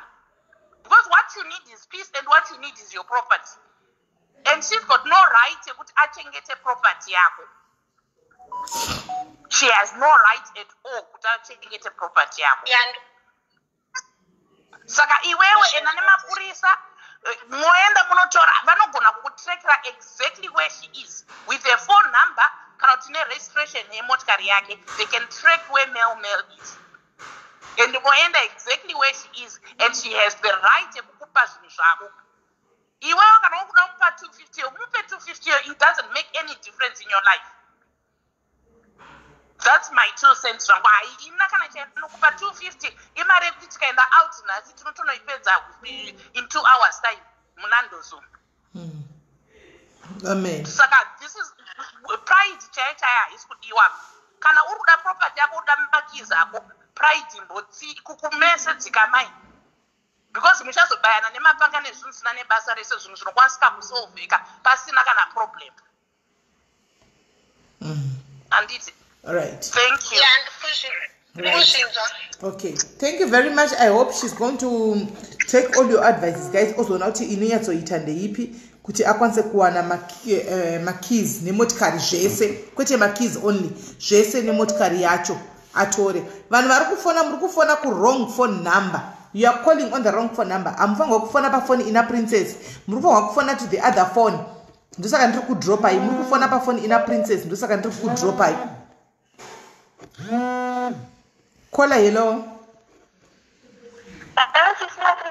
What say? Mumushe. Inini ndinangobvunza kuti uyu Mel Sis Melly kana ari pachokwadi sei aramba kuuya palaini. Kana if she's telling the truth, muchinyatsonzwa both sides umwe papa mumwe papa sei aramba kuuya palaini. Ine handingakwanisi kupindira pakuti sei aramba kuuya palaini. Ati ari kuprotecta basa rake. But azvibatsireka because zita rake ratotaurwa rakuita sei rakuzivikanwa dai atouya azvichenesa if she's right. Pane maisland ari kufona panapa, regai timbonzwawo maisland ari kufona, regai timbonzwa maisland ari kufona. Kola. Hello, Sis Melly. Hello, Kola, how are you? Good, thanks. What are you? Mushe kanjani? Mushe Sis Melly, ndinchida kungopa contribution because Mel ndomuziva. Munomuziva, munovaziva vese vanava. Kumbeza ndimuziva. Muziva. Ndinosaspecta pamuziva ndakamboda kuimwe function yakaenda kuDublin. But Mel is munhu, she's a bully by nature. Oh, she's a bully by nature. Munhu anotobhula zvokuti kana Kola ari munhu kuti asina haagoni kutaura, it makes sense. Andifunga kuti Kola munhu anenge akapusa or anything. Zvakangofanira munhu, vanhu vekumusha kana mukaita problem mese, munhu unogona kuti mutaurirane musingapinzire mutemo. Pamwe ndozvaangofungawo. Zvakangofanira muziya munhu dai akaendesa nekenda nemapurisa zvonzi yewo unobva wadaro munhu wekumusha here, akasadaro futi zvonzi akapusa. But I think kuti ndo zvaaita. Okay. Okay. But kuti inonzi Kola ndofunga pamwe munhu munyoro zvakewo. But no zvimu atongori bully, nditori nenyaya yangu nayo zvake, but handizoitaura zvangu because it's not necessary. But no. Unogona ngotipa nyaya yacho kuti ndeyimbijana tingohwawo kuti nyaya yacho yakamira sei. Itsinge dzimwe sasta wangu yane nyaya uyu. Aiwa chimbo then I wish miraindi bate cookies afoni. Okay. Mrendi bati kuti pamwe ndiye asingazo aiwa munhu ane nyaya ndibuli zvake ende ameuzi aye aiwa asi meumeuzi ndimeumeu ende haritombori zita rake okay iroro alright but anyway munhu ari bhuli zvekuti ende kona ari kutosaunda unge munhu munyoro ngatongoita izvi ngatongosema ungopinza mapurisa kana achida ngaenda anotsvakana kutukidza anomuziya okay inga pakaipa ameno aiwa munhu ane nyaya vanhu munamboti henyu kona akapusa or anything nomuzinji haibhuli bhuli zvisingaite ende ane rafu ende anotsvinya ende atende ndozvaari okay alright thank you for your contribution. Mutoriwo mune nyaya yake yokuda one day tichazouyawo naye hatizivi. Regai timbonzwawo vamwe. Kwanzi meu ibhuli haaiti. Anorova here? Ndizoziva zvangu but anongozvinostaira yekamaititi yekuti inenge ichiti ndinorova ichikudai anotyisidzira zviri kana kola ari munhu anohundudzirwa pamwe akatombovhundudzirwa. Asi mimi kwamunogara kuko kuna na island kumunhu haabvumidzi kurohwa. Munhu haabvumidzi sei? Kurohwa. Inenge iri mhosva. Haisitokiya isu kuno South Africa haisitokukiya isu. South Africa haisitokiya John here. Ndozvakanakira John munoti tukaiva Facebook but mukauya paground totamba nemi motisungisa nobhadhara mapurisa haina kwainoinda. Ndozvakanakira John yedu. Tokukiya zvokuti zvokuti auzvifamba. Vanhu vanenge vachitya pamwe kuita kana rekodi kana chii but aiwa maisi kuno marekodhi arakada basa kuita seiko rekodhi aiwa kana muchikwanisa kubatsira kola mubatsirewo because ari kusaunda unge munhu ari soft zvekuti ende usoft hwake hautombodi nekudhila nemunhu anenge meomeo. Mirai ndifonere kuki auyi. Zvakanaka kola. Alright. Saka vanhu ina ndingambogara hangu kunze kwenyika. Ina ndingambogari kune mitemo yekukwai unopuwa marekodhi wozodidi because bhuku racho ringaneta chitsama chamarekodhi kudai. Imwe yekutaura kunondikurira ndinongoda zvokuti chingoshandisa iwo maoko aya tingopedza kahwani gemu racho. Tochigozva kuti mukuru ndiani unorespekta umwe ndiani. Sure. Zvinokwedu kusatafira kukanakira kutika unongokiya kana wakiya chero zvikaindepi zvinongoshaikwa zvinonga zvinoita zvongodhisapiya asi tisingakurudziri kuti kurovana kwakanaka nditika hatikurudzirana kuti vanhu ngavarovane mukufamba umu ende hatikurudzirana kuti vanhu bhulanai mukufamba umu handitika nokuti one day unozosangana nemechi yako handiti izvi zvekutukana mafacebook hazvina kana nebasa rese chikuru kana manyanyaona kuti zvanetsa munodhumana paground motaurirana kana zvaramba kutaurirana movaka umwe zamuira apa uyo oputsa iri motagisa zvinhu zvacho chaizvo moona kuti zvinogumira pati handimaona ndo South Africa yedu yatiogara isu apa unoti munogona kuti tuke yedu mukati mapenzi hazvina basa imwe doubling iri kufona iyo but iri kufona manje parong phone fonai pafoni imwe guys. Vanhu vekuisland muri kufona vakawanda but fonai pa071 noti pa064 yamuri kufona because apa tina princess anditika fonai pa071 anditika kwete moni tichingotukwa here apa pafacebook nabasa kutukwa hakuna nebasa roseku asi tikausangana mistake iri pakuti musati tinozosangana manje musati tinozodhumana manje ipapa vanhu pane era ipapa pakandituka zvavo pakuzodhumana apa ndomusi unenge une era iyoyo pakutukwa hazvina basa izvo animaona but kungogwa kwakaipa guys fight yakaipa because zvipakira zvogwadza animaona zvipakira zvogwadza musagwe kunze uku zvipakira zvogwadza right.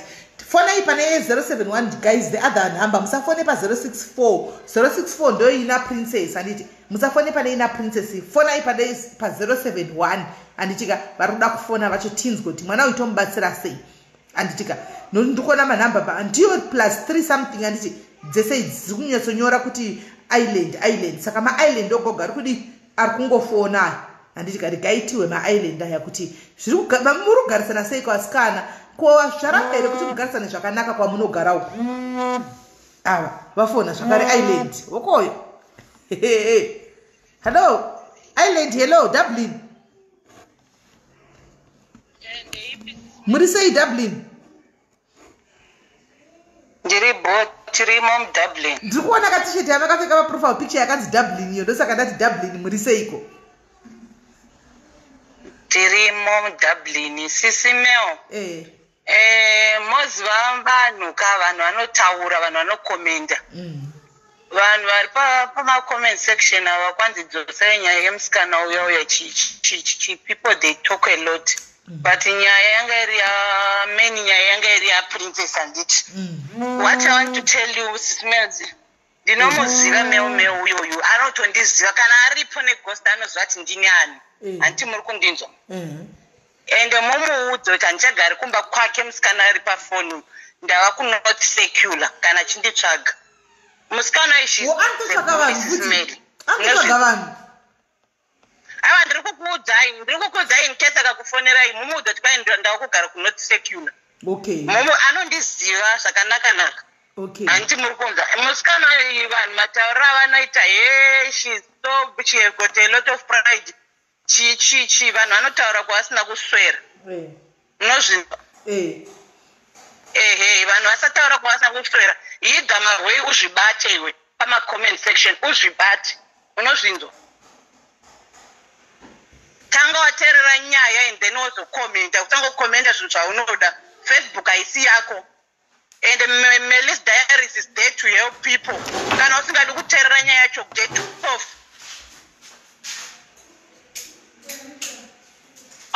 Unongotaura zvaunongotaura hauzivi nenyaya kwainoenda. Kana uchida kubetsera prizi wacho wadii kumufonera. And munhu uyoyo Sis Melly ari kutaurwa nezvaye keuyoyo kauyo. When this thing happened, I was there. Anyway, she thinks she's smart, but she's not that smart. Anondiziva. Anotondizivisa zvakanakisa akatondiblokawo. Panotova nescandal yaakatoitawo neniwo akatondiblokawo. And Sis Melly kunoku nyaya inonetsa ka. Musafunga kuti kolo yakapusa. Munhu wekuti akatogumbuka chako iye tsitsi uyu anotozviziva kuti ambomirisani naye, but she want to take this thing in the right way. Saka vanhu ngavarege kutaura kwavasina kuswera kuti hey iwe kola une pride, hey kola wazodini. Munhu uyoyo she's a bully, but she bulls on the phone. Direct she will never bully anybody. Imi kwamunogara kuDublin kuIreland. Ava message dzacho Sis Melly kana mukadza. Hoko yone Ireland ifei katatika sari kumasure kukundwa neUK imablazi hoko kukundwa neCape Town regatisvikewo panyanga. Hoko yone Ireland kuyaita sezvenetwork yaDublin. Ndiripo. Alright. Taurai. Mamuchiti chii Sis Melly? Ndanichifarira kuti Dublin yapindira. Ndikati maramba kukundwa ne44 neCape Town mukatega tiipindirewo. No, munhu anozviita mushurugwi Melly uyo tsitsi anozviita mushurugwi ende asi mushurugwi. It's a matter of yokuti ini ndichangowana mapepa manje zvokuti ndakamuudza uyoyo princess kuti munhu ngatimuite uchera ndozvaanoda. It's a matter kuti nyaya yacho inozotinetsa in future. Dai zvisiri zvotaimiita zvachera kumukiya tomisa paFacebook show off yaanayo ipere. Kumukiya chaiko. Saka zvemunomu zvinonetsa. Muri kureva kuti community yenyu yakakura ihombe here sitereki zvokuti munobva matadzakanya kuti munyatsowirirana. Haina kukura. Sis Melly haina kukura, but this person she's known. This girl she's known. Anozikanwa handiti first person afona. Afona akakuudza kuti ndine nyaya naMelly. I'm calling ndakuudza ndine nyaya naMelly. Koki ari kufona uchakuudzai futiwo. Muchaona more than 5 people will call. Hakusi kuti akapusa hasi kuda kundotora mota munhu. Hakusi kuti mota agoni kundoitora. And mota yeyo yakatengwa ndiripo. It was not even bought 250. And pane vanhu vakachikomenda vachiti hey princess ane pride yokuti titaifamba nemicra. Kufamba nemicra, she didn't even say it on a bad way. kuti aifamba nemicra ko aifamba nayo kasaka mamuchiti kudii ndo yaifamba nayo kamicra ndo kaifamba nako saka imamuchiti kudii muchaona Sis Melly vanhu there will be few people calling about this same girl yeah Dublin vachafona vachitaura guys ine hondo Dublin aitomba na hondo Sis Melly haina hondo nyaya inonetsa murero kunobata maoko Sis Melly handizogari kunoku for 50 years ndichikona kuya kumba pipa kuti yainge yachiswa nenyaya yemunhu akaita saMelly hazviiti saka iye anofunga kuti she is smart, she is not even smart. Right. She is not smart. Imwe Dublin iri kufona iyo musafone pafoni iyi pa 06 please. Fona kune imwe foni iyi musafone 06 ma Dublin ari kufona nhasi ishow ye ma Dublin the guy point yako island tatove koisiwa mwe ku Dublin. Iwe yida my point is that usada kungozviita iwo no comment section yoto chingoti kola netaura yake iri mixed kunyorera license. You've been commenting a lot. Please, even a woman for a nevan, iwe yida marwe, I'm saying it. What's your point on caller? You don't even ask why I can your license. What's the story? Why you don't go back and ask Sis Melly to move from the chicha a license yachu? Vanu kwana ingatiwe ne unu kana patikana takauya kuzobatsirana kwete kuzotukana. Yeah, true. It's a matter kuti kunonetsa akusi kuti hatingambomugoni Melly and she knows me very well. Akusi kuti hatimbongambomugoni but murairo wacho unozotinetsa in future. And the motor here princess, she's not even crying for it. Pamba pake anotowa nemota 3 iye wacho tsitsi wacho anotozviziva kuti ane golf. Pamba pake izvezvi andiri kutaura eblue ngakutumire ifoto to V11 racho ane 7 sika yaanotowa nayo izvezvi. It's not a matter yekuti ari kuchemera BMW. She's just telling a story what happened. What must she do? Yeah. That's all. Yeah, I don't go narrate out to story, you know. I don't like your name. Being betrayed by a friend because they were friends at some point. That's all. That's all. Ask kuchemera BM yacho Sis Melly kana muchida mukumbi. In fact, kumbira yetsi tacho because it hurts foot. No, konampamari yokuta kushipira mota yacho mukasaiwana futi. That's the problem. Saka kushipa mota kungaita mari uku. Ai zvimbodhuri kana muchida ngoti musapa because mota ndinopa ndiye unoenda namapurisa unoistora weishipa. Iyi zvingaita mari.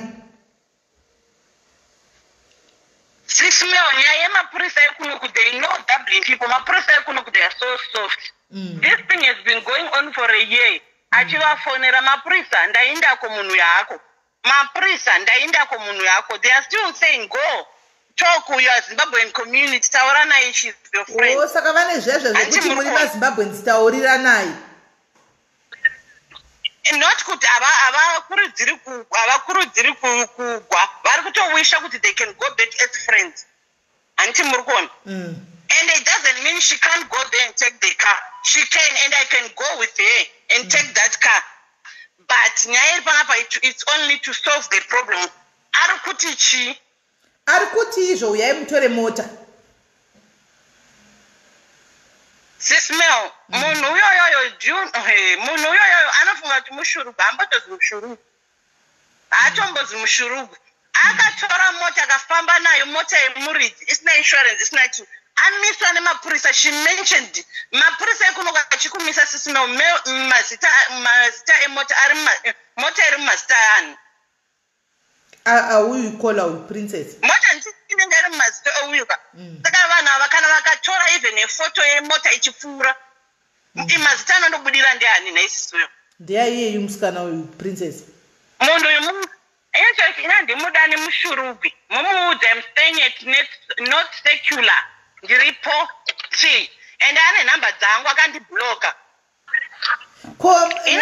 ini ndiri kutokuudza ismail vakoma ngatiteisoka kuti tisolve nyaya iyi yanditi sezvo muri kuti mapurisa ekwenyuko haana kufanana nekuuk ukoko ari soft ekuisland madi kuti muchitorana imimi naprincess ushu handitika muinde kunotora munomumirira paachauya ipapa mutore makeys.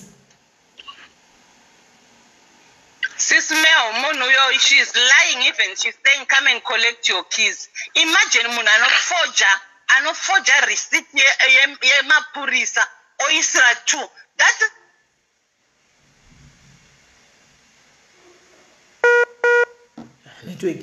because Mel one again. I in the princess. I in the. Because I end up my police and up to a copy of that slip. My police got them, but there's a 125. And here I got ginger 2, I got ginger 1, I got 2. And the Gutarza Kuti, she's not smart. Or Torama keys, or Pamwe moon. Uyupano from the Maki. I not to go to this person. They are check for Maki, can I do motor Yako? Can I hear Anga is out to motor and up another?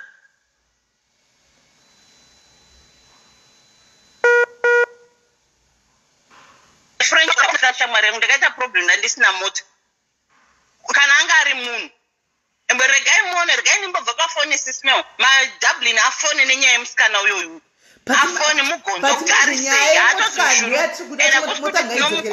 wayo mota ngaidzokere kumuridzi wayo nemakey ndizvatiri kuda isusu mota must go back kumuridzi wayo zvino kana mchimimi muridzi atari kuda makey muridzi atari kuda makey mota she's not interested anymore.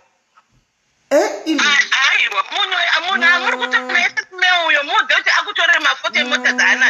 don't think she's even crying for that car.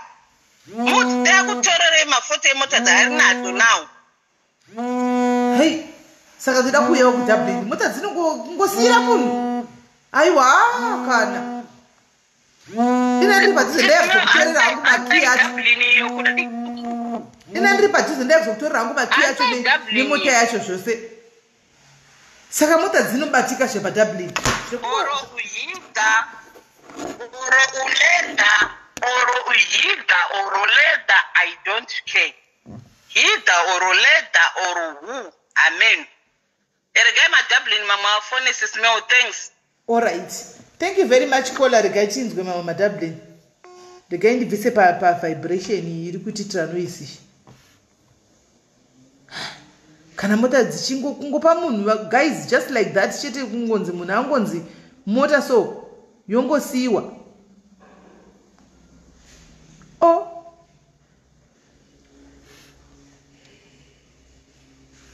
Mota yakaipa. Ina ndiri padhuze ndanomutorera hangu mota iyi. Kutaura shuwa. Ndanomutora hangu mota iyi.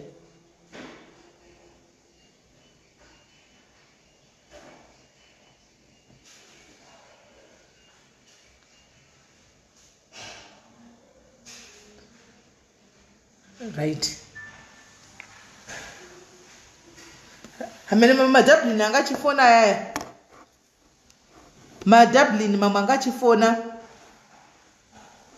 Because makutora mwira makutomupa uyu kola ka uyu anzani uyu tsitsi uyu makutomusira mota just like that.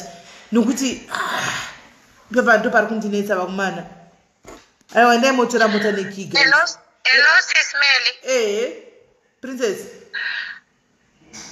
Panyaya yemotikari Sis Melly ka zvandikutaura kuti it's not pride or kana kuti motikari because iye aitozviziva futi paanga arambira mota handiti ndakatenga imwe mota ndikabva ndamudza ndikatoti ndatotenga mota yandisiri kuda because of kurambira mota and then ndikambogara ndikati saka chirege nditumire iyoyo hangu kumusha kana azoiunza. Ini ndandoda kuti tiite in a peaceful way. Kuti zvokuti tirwisane kana kutukana kana kuti mangwana ndozonzi ndine utsinye. Inini ndakamubatsira zvakanaka ndozonzi the end pamwe mamunzwa zvamataura imimi Sis Melly. Mati acha akambondichengetera mwana akamutengera porridge. Mukamubvunza kuti Mirai timbowa vaDublin aya. Ngatimbotora maDublin aya. Kwani gozofanana nevideo call sei. ingofona ikamusi pasina video call naye madabling ingofona straight don't phone ne video call don't call ne video call ingofona pasina zve video call vanhu vekudabling kudabling kune kunonakidza kugara uku ndatoona kudaro kunonakidza uku toda kuuyawo kudabling ikoko kunoda pc chete kunoko toda kuuyawo ikoko kudabling chete yes muri sei kola Moshe kola ari paLublin paPoland apo alright ndiri kuti zvoni Sis Melly kune kumusikana uyo akatora mota munoziva kunzvimbo dzatendiri kumawestern countries kunokuka mutemo unoshanda asi kuti isusu hatisi kumutya ende tikatongomirira kuti lockdown idzoke isusu titori majournalist ende tinoshanda nemutemo. I'm going to fly there ini nevamwe vangu achazopa munhu uyu maki yake mota gomuudza kuti zvoni hazviitwe wai kuda kutora mota isiri yake and kuda kutoita kunge chimushurugi kuda kutyisidzira vamwe vanhu hakuna izvozvo we against that. Okay. Kuda kuvhundutsira vamwe hapana ngape munhu makeys ake odzorera munhu mota yake. She doesn't have to take the laws into her hands kutoita kunge ndiye akuto president wekuisland hakuna izvozvo. Mira lockdown ipere. Sis Melly tanchikumbira mutipe zita nesfew nemareal names ake so that we can expose her. Ndo basa redu isusu. We are paid for that. Okay. Alright. Apana kuipa. Svika tachanyara kwari koko tinotosvika. It doesn't take long for me kubva ku Lublin kunoku kakwenda ku Ireland. It's less than 30 pounds. Oh, okay. Saka mungu muri padhuze napadhuze. Mutipe mazita ake Sis Melly please. Tikuda kunhubi idzodzo ndo dzatisingatombode. Tese titoriwo maZimbabweans here kutsvaga kurarama. And hatisi pakutyisidzirana kana kuda kuita vamwe vanhu mabully. We are against bullies kana. Sis Melly, we are against mabullies. Achatodzidzira vamwe kuti hazviitwe. Toraramira kupi? Ku-island kwacho takutosvika kana kuvizitika because of tsitsi. No to that. Sis Melly, please, kumbiro zita rake. Totanga basa izvezvi. Munomuzivawo? Andimuzive, but we are fighting for the right things, Sis Melly here. Okay. Hate one, break another. Saka ukarwadzisa mumwe mukadzi unenge watirwadzisawo tese because tise tingori maZimbabweans fighting for a sister who I don't even know. Okay. All right. No, aiwa tapanzwa tichatukupai mazita akazara kuti kana lockdown yapera muzoita live muchinda kuDublin. Thank you, Sis Melly. It's okay. All right, sharp. Right. Mehokoyo ne Poland yapindira. Vari kuuya kuPoland. Poland is coming there. Mehomodzesera maki. Oh, hanzi all right, pane ava vari kufona. Aiwa ndiyo here.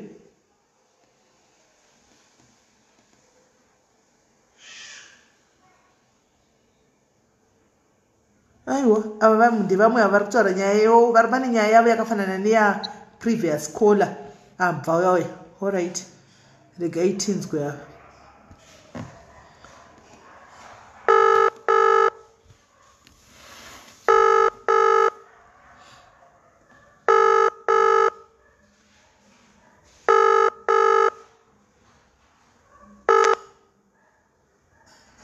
Hello, caller.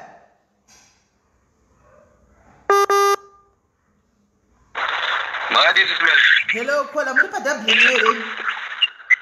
Muninzwa? Tirikunzwa. Muri ko here kuIsland uku? Aiwa kwati muri kuma +4. Tutotero tikukwedu kwatajaira uku. Nasi zviri kumaIsland. Mambozororawo kwama +4. Vamborova Guinness variko kuti tutomboteererawo zvedu isu kuti pakaipa. Ndinongoti vakadzi chimukana nacho kuno kumazuva anaya zviri kunakidza zvokuti tu. Manje muri varume munagwa nevakadzi vachigwa munyari pane kuti munze peace. Sis Melly, to be honest, I think nyaya inoda kuti kola auya agone kutsvaga mutemo because mutemo kuno unokusungira zvishuwa.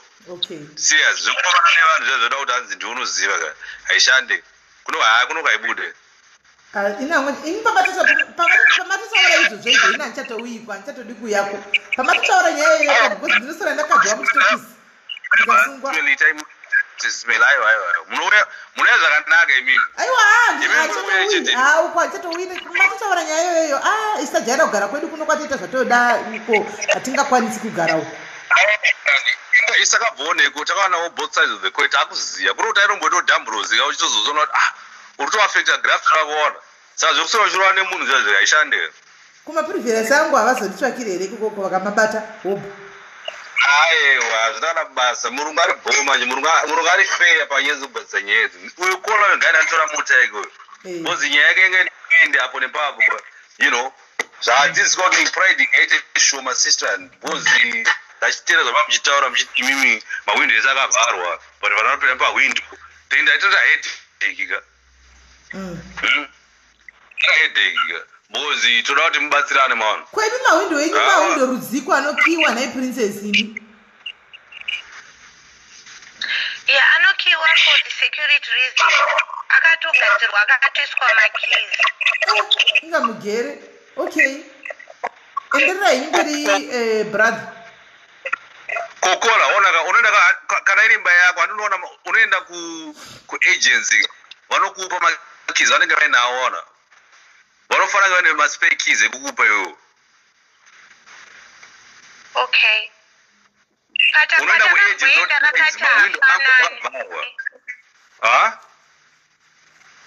pane kwatakaenda vakati hafanani makeys achona ungatoenda unotaura nevanhu vanouya voscobhisa mawindo malocks acho ese mari yacho yavakashedzera it was too much hanzi vanongoscobhisa zvimahandles acho zvinolokwa then imba yese then voisa mahandle manyowani nemakey manyowani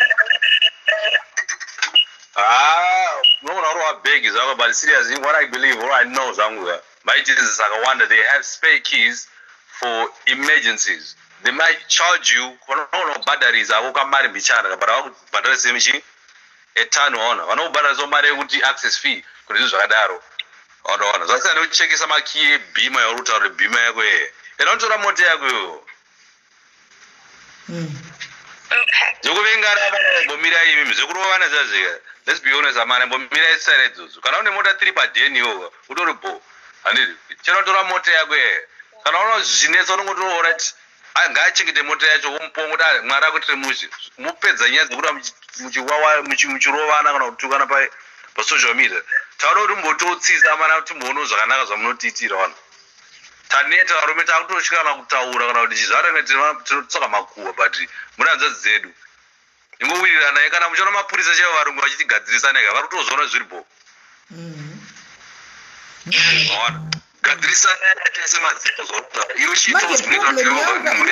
problem even ndambotomuudza uyu wacho sisi kuti alright toita 3-way call ini naningi but now ndazongofind out hazvibatsire because vakablokana ava tu saka either way then ishara ne1 umwe anenge asinganzwi saka hapana 3-way call inobuda because vakablokana kwese that's the thing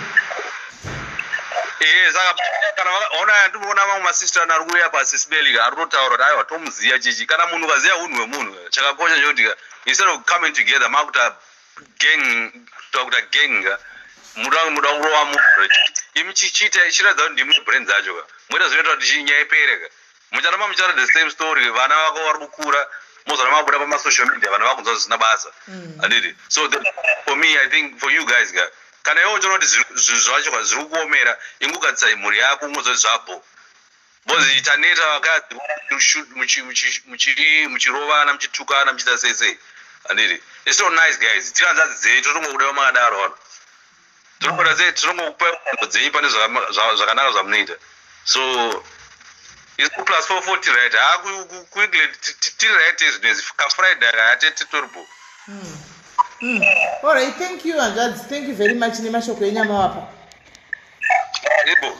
alright because ini nyacho it's like uyu tsitsi vanhu vakawanda vakungotsitsi uyu ibhuli saka nyacho inogadzirika sei now that hatikwanise kumuita indetozvifunga kuti 3-way call okay tinoita ndiye ndichinzwa tsitsi ndiye ndichinzwa princess but ivo havanzwanani saka nyacho inogadzirika sei andimaona zvakuda kuti akabloka umwe andika unbloke umwe anditi and haisisiri nyaya yekufikisana andika haisisiri nyaya yekufikisana yanyaya yekuti to do what is right. If you are to separate you guys chiparadzanai mune zvakanaka handiti uyo oenda kuleft kwake uyo oenda kuright kwake mune zvakanaka so that kwamunogara kuma-foreign lands guys andika you are in a foreign country kure kure koko umwe akanzi arwara kana kuti umwe ashakirwa nemwana kana kuti ashayika kana kuti wapinda mudambudziko handiti panguva yamunomboisa madifferences enyu paside momboungana handika moita zvinoda kuitwa then umwe nomodzokera back to life yake handiti I think that would be best antimaona because kuti mubve mati zvachose uina ndechekuita naye ndechekuita naye to me I don't think kuti zviri proper because upenyu zvaunoita majeka ivhiri unodai so unotenderera ramangwana uziye kuti paunomuka uchida help yani hauziye kuti paunomuka unenge uchida ona iwe watiri kutaura nezvaketsitsa akamataura kuti akambostaka andika akafunga kuti ndikuenda kumba kwaprincess handiti mangwana princess might wake up in the same situation handiti mawe mazimba kusina mamazimba aripo papadhuze kubatsira wobva funga kuti ndikuenda kumba kwani kwayeyu inenge iri situation yakuforce yakuisa mukona not kuti uri kuda antiwaona so just don't musabhena mabridges to ashes and if you are to burn bridges ingoita izvo kuti mungoparadzana nezvakanaka mukasanganawo ndeipi modarikana andimaona ndeipi my sister modarikana pasina ubhururu hwokushanyirana kudzimba kola hello hello Sis Melly muri right ndiri right muri seyako tiri nani I think chimwe chinhu chatisiri kunyatsoadresa tirongoramba tichitaura nyaya yemotikari inogona kutereka ende chikutondishamisa hwangu kana yagare panze for some time Dublin kana kuti kunoku isina road taxi sei isati yanongwa iri paroad ndo zvimwe zviri kutondishamisa asi ini chimwe chandinoda kuti chinyatsobaanengati akazogadzirisa handiti princess road taxi anenge akazogadzirisa adzoka taxi yachona iyoyo okay saka kana akagadzirisa okay I think chimwe chinhu chatiri kunyatsodwela on chekuda kubatsira musikana wika ndechemakii emahwindo aari kutaura because point yaari kutaura zveshuwa makii haafanane pamahwindo ndinogona kuti hwindo rangu repakitchen irika rine kii yaro ndoenda mupassage umu mahwindo emupassage ane makii awo ndoenda bedroom saka ndikatora makii epahwindo emupassage haavhure makii epahwindo epakitchen saka ndo imwe main problem ina uyu yekuti akashedzwa vanhu vemahwindoka zvokwadi anogona kuchajwa kana motikari isingasvike yetumotikari twakachipa uti BMW kuno inodhura zve250 zviri kutaurwa izvi handizouti anga ari kunotenga kubreakdown here isina injini kunonotengwa 250 BMW kunyange iyo bhodhi yeBMW haungamboitenge 250 kuno makii epahwindo ndo aari kuchema when way I understand here they are costly because remukitchen rine kii yayo remupassage rine kii yayo repabhava window rine kii yaro isingavhurere kukitchen saka ari kuda makii ake epamahwindo ndo aari kuchemera zvemotikari kana zvakagadziriswa uyu musikana uyu tsitsi haagoni kutaurwa naye here amupewo makii ake epamahwindo alright ndichadzokera panyaya yemakii chete pasina mota because ini nyaya yangu yanga iri pamotikari zvisina makii tombowa kuti panyaya yemakii chete zvingafamba sei nekuti anogona kushaya left right and center motikari dai anotora musikana uyu ngaanotora motikari and then podzirwa nenyaya yemakii epahwindo zvinodika muti enda unotora futi zvichanetsa kuti achadzokera naye sei asina kupiwa zvinhu zvake zvese one time achadzokera kunotaura naye sei makii epamahwindo ngaapiwawo makii epamahwindo ndiri kumunzwisisa anodhura and akindurirane bamakii epamahwindo isati mazizivakiwa anokiwa mahwindo anokiwa saka zvatinetsa imwe Dublin yawo yachirega nimbokudonhedzai nimbodaira alright hello Dublin hello muri sei Dublin avana vangomurbo mushe tikona muri ku island uku mawan izera azinese munozazo nogona ngora ngoitwa jera baka panogona kuti pangotaurwa naano akuru chete okay unesika ngaende nana wakuru kumba kwati kana achizha kumba kwati. Alright. Anogona kundifonera. I know a few people vari muno vanogona kumbatsira nhasi chaiyo anotobva nezvinhu zvake zvakakwana. Thank you. Zvino ari kuziva here kuti ndimani muri kutaura ipapa?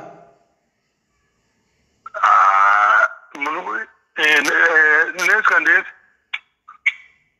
Muri seidiani? Like unogona kutora kana anandirita wona. Vanogona kubatsira because vanhu vanoremekedzwa vaya ende anandirita maneighbor anatsitsi paya for more than 15 years anatsitsi achiri kugara kublanchestown paya. So vanogona kutora andirita nazekuru mfako zivo kana uchiza pamba pasi kwakuenda naye unobva pane maki yako nechii nemotikari yako zvese same without all this drama. Andinoona zvisina kana mapurisa kana chii. Zvinogoda vanhu vakuru chete zvinhu. Mfako semunhu mukuru, andirita munhu mukuru. Nhasi chaiye kana whenever pawafungira kuti wafunga kuendako chingoendako even unannounced mongosvikako modini moti atafambira nyaya yakati havambokusiyai achikuti budai musina chamunacho. You get my point? I understand, brother, but akavhura window akangotiona anotonga asipo obva atoregedza kubuda. Serious? Because kake chi3-4 ndichiendako mapurisa after ari kuti akaendako zvekutoti na 7 ndikufonera mapurisa vari kuti akamutumira matsamba akaignore ndobva vazoendako vakati hatina kumuona anga asipo ndikati pamwe anga ari kubasa. Saka inini kutongoenda nevanhu avhura anotogara mufleti repadenga imba iri padenga. Alright. Anyway munhu wakutaura ndomuziva zveshuwa ende pakaipa. Pakaipa, you know. Aiwa, zvino meumwe wakusvibisa zita redu meumwe wakusvibisa zita redu nokuti chero varume vakuyatsvaka kuti wakaipa pakaipa pauri iwewe. Meumwe riga kudaro sotsitsiwe riga kudaro wakusvibisa mazita edu. Aiwa Sis Melly musambobatikana nehanzi meumwe zita rake rebasa iri. Ndere basa? Ingori zita rebasa chete. Okay.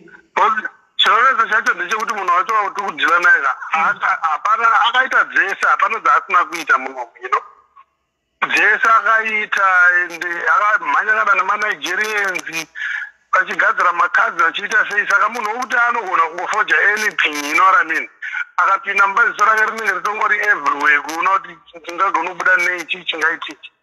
Saka muri kumboona zvandiri kuona here kuti like meu uyu arida kudoindigwana nakura ronzi ari kuhlisa kudabling kunaini ari kutonzi ari kuhlisa kwao atyise sachi inini waenda nangosuggesta izvozvoka vanhu vakuru vandikutaura kaya manext door avo kunoko and at the same time chii vanoera mutupo umwe chete naamai vake saka anenge anogona kuva respect because they are neighbors and vanhu vari respected, you know what I mean. Then vachiera mutupo umwe chete naamai vake anogona kuva nyarawo wa respect because like munhu akuru haagone icho chose ndochokwadi. Kwanzi muri ex-husband yake? Kwai muri ex-husband yake? Yeah, ndiri ex-husband yake but vakunakisa izvi. Okay, muri ex-husband yake zveshuwa ndaona comment apanzi ungagoti chiuri ex-husband yake saka ndafunga kuti vamwe kuda munhu ari kungototaurawo hake. Okay. But yeah, ex yangu but azire hazi kuti tiri mhandu, you know what I mean. Ndinotoda kutoti atobatsirika, I wish her well, you know. Iwife yangu yekudhara kwete kudhara kwenezo kumazuva kuma 2004 chaiko chaiko. Okay. Aiwa ndezvekudhara but like I still wish her well, you know what I mean. But kumuziva tomuziva, I know her very well zvakanyanya. But I really think kuti pane vamwe vanhu vanogona kuteererawo, you know, munhu wese anofanira kunge aine munhu wokuti ane munhu anomugonawo even achinzi akaoma sei. Meu chichinjawo zvekamuitiro meu sazi koinda chero riri zita rebasa chichinja muitiro zveno kuti apa wakutomakisa tose vana meu zvapa kuti ubva waita kunyika dzemakandries countries ukobva wanyanya kuita kutyiwa kudai kuita kabhuli kudai aiwa mufana hatidaro pamunhukidzi ake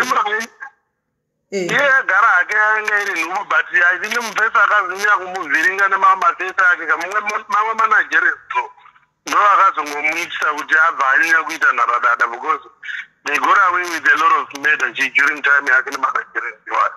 But awubudiriri every time unoziva kuti awubudiriri every time gona wakewo i1 day chete hamunoketa no mfesa wacho ndakatombotsvagwa nehelicopter nemapurisa mumotorway iani but still iye mfesa wake waigara naye wacho okay alright. So you can imagine kuti saka vanhu vane zvivindi zviya zvokuti mapurisa aka havachanyanye kuvatya ndosaka asiri kutora mapurisa serious because every day vaigona kunge vachitonokerwa nemapurisa oga vachitsvagwa vachienda vachidzoka vachitsvagwa vachienda vachidzoka saka zvemapurisa zvinogona kusashanda. Mai mapurisa hezvakari kunzi ari soft mapurisa ekwenyaya isati toda kuti nyaya iyi isolvike zvakanaka inayo I was thinking kuti pandataura naye kadai anga angoita zvake zvekufona izvi handiro anga asingauye nefesi yake angoita zvekufona ngoti Neshamwari ininika as I told you come and collect your keys and your car handika then it was going to be easier uyo ongoenda chiza kuti Chaiyo chirakazana naumwe vanhu handimaona zvino yati palife akwanisa kudi kuya because she's not feeling well. No, palive kunyange achifina we hauye Sis Melly because zvaanotaura nezvaanoita zvinhu zvinenge zvakatosiyana. If you get my point, she will tell you this guy, she will do the other thing. Oh, okay. Saka anogona kukuudzai kuti ngauye atore motikari but she is not meaning that. Mangwana munodzoka futi palive ipapapa munhu achitaura kuti haana kupiwa.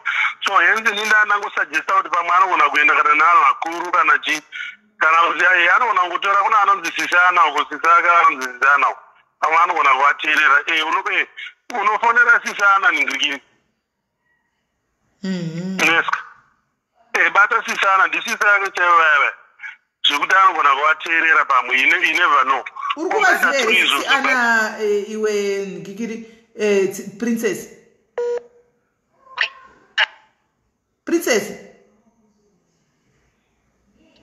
ndazvinzwa unovaziva sisi ana ndiri kuvanzwa sisi ana unovaziva ndivazivi ika sisi ana gonyora hanzi amai varumbi alright mai varumbi alright ndovaziya unogona kundisisake pamwe anogona kuvateerera because zvimwe zvese izvi zvinogona kutadza kushanda you know but kana zvazonetsesesa chaizvo unogona kuzongonditsvaga ndounokubata ndogona kutaura naye ndoziva pandaimbobaye kudhara pangana pachiri kushanda ndikabaye ipapo zvinofamba mazviwaka kwai kana zvaramba kushanda zvekusi vake unondibata ndogona kuenda newe tonotora motikari because vane maraiti buttons avanoziva vanogona kungobaya kuti mota idzoke nemakii okay alright maita basa bozvo kuti alright bozvo kuti hanzvadzi thank you okay. Hello kola aizvi kovadizvi right takudzai tikati ini meo wandikona ini meo bhanditi mushurugu yagare kuno kujoni meo yatigarisane kunoku ndo kwako yatigarisane kunoku joni kunoku ndo kwako kunoku yatigarisane tokodera kusaidhuku iwo gara apa tigarisane kunoku ndo kwako cheko tigarisane newe kunoku zvinopera zvizvi zvauri kuita hako izvi zvinopera hazvo kunoku joni kunoku because tikaona kuti nemaoko takutadza tinokushandisira dzimwe nzira vari kufona manje doubling vari kufona panhamba ina ningirikiri ina kola ibude joni ndo kwako meu sister wangu uko kudublin kuvarungu wakusi kwako ukauya kunoku tinogarisana because kunoku kau ndo kwakune chiunhu chako icho chichi kunoku ndokunoda iwewe kunoku tinonyatsa kugarisana zvakanaka naka tichi kunoku zvinopera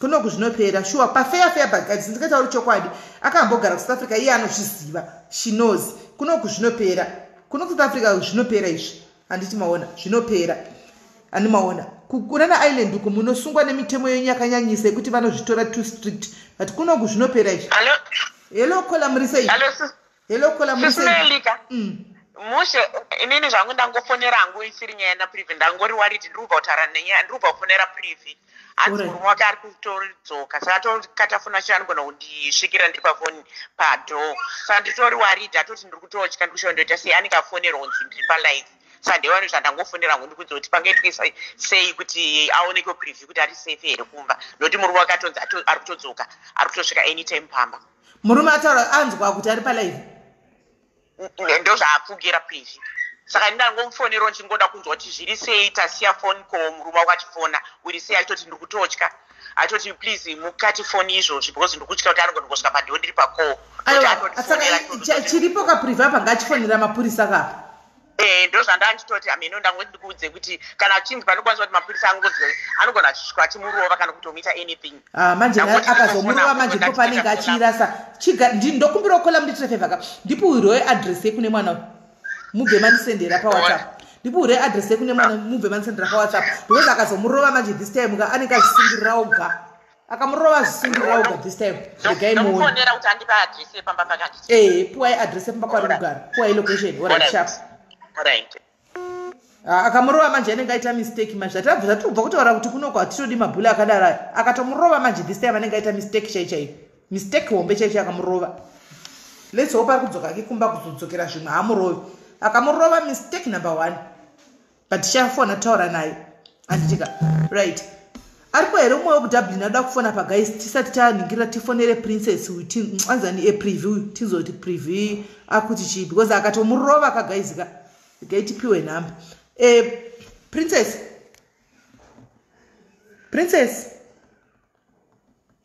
rekani mbokudonedza timbofonera mwana uyu then ndozokudzosa kana paita umwe munhu afoni ndo biggest mistake anenge aita akamurova asenda message Sis Melly, thank you so much. I see vanhu vari kuda kundibatsira. Ndinotenda chaizvo Sis Melly. Okay, ndiye ari kufona uyu, right. Ndiye asenda message.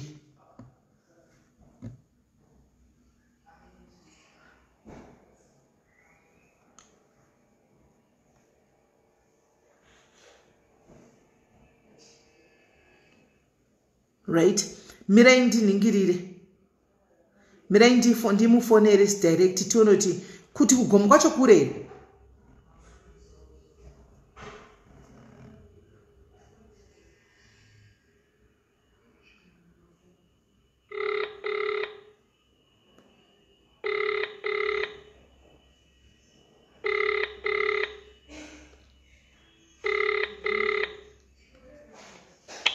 Privi murume wakasvika here? Haasati. Ari kugubva kugomo rekupi? Gomo riri kure? Nenguva dzaafona ndofunga atori padhuze. Right. Pane zvaataura izvida kuti suspect kuti adii because ndikuda unokwanisa sendera nhamba yako yepauri because hatisi kuziva hedu kuti kudzoka kuti ari kudzoka here kana kuti vadzingwa nemapurisa here kugomo kwavanga vari kana kuti kudzokera nyaya yekuti audzwa kuti palive because ndoda kugara tichakagadzirira akakurova the biggest mistake yanenge aita. Ndoda kuti ndisendere adresi yako apa. Okay, kana ndofunga wangodzoka. Because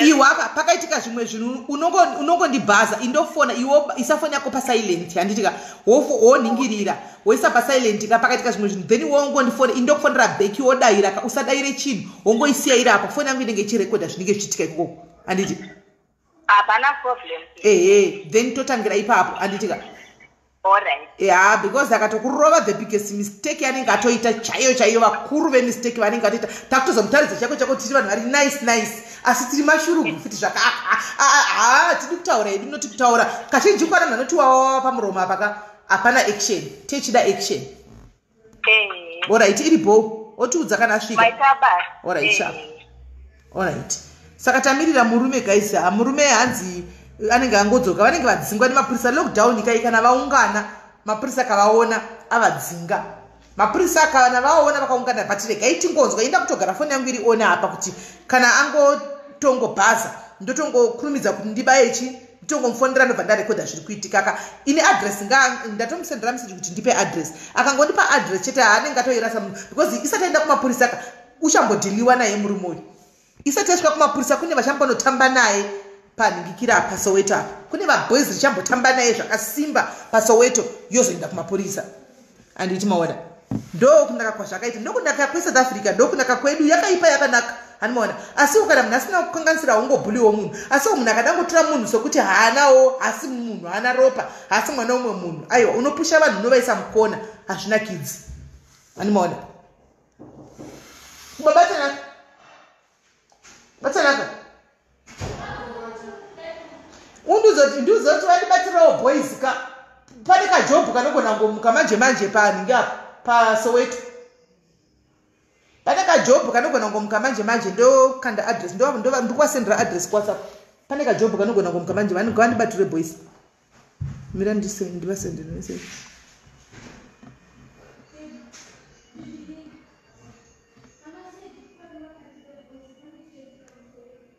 ndakusendera WhatsApp vanhu munoita zvinhu zvokuseka asi vanhu munoita ikwei mukuita zvinhu zvokuseka guys mukuita zvinhu zvokuseka musaseke guys mumwe wedu guys hatidi kuita zvinhu zvakadaro hatidi kuita zvinhu zvakadaro chii chakadaro izvozvo imi kajobu kanogona ngomuka papasoweto apa kana basa izvo because waungaramba uchingorova mwana wevanhu uchingoparadza mwana wevanhu asina kana just because imi kana ndimiwo but kana ukangobata mwana wevanhu zviri nice vana vapesisa tirimbomuziva hatina kana basa naye isu animona hatina kana basa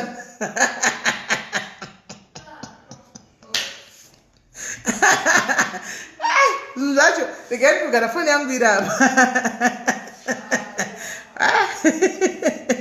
handisi mavia guys vanongoreva kuti pane kajobhu pane vakomana ngona ngonomutsiurawo animaona kuti usadaro so zvakuita siri vanongona mutsiurawo nenzira vanongona mupa the test of his own medicine animaona vanongomutsiurawo nethe test of his own medicine kuti asaramba achingobata mwana wavanhu animaona ehe ini ndiri kure anomuzati nine ndiri kure ini asi the test of his own medicine anongopuwa handimazvona anongopuwa the test of his own medicine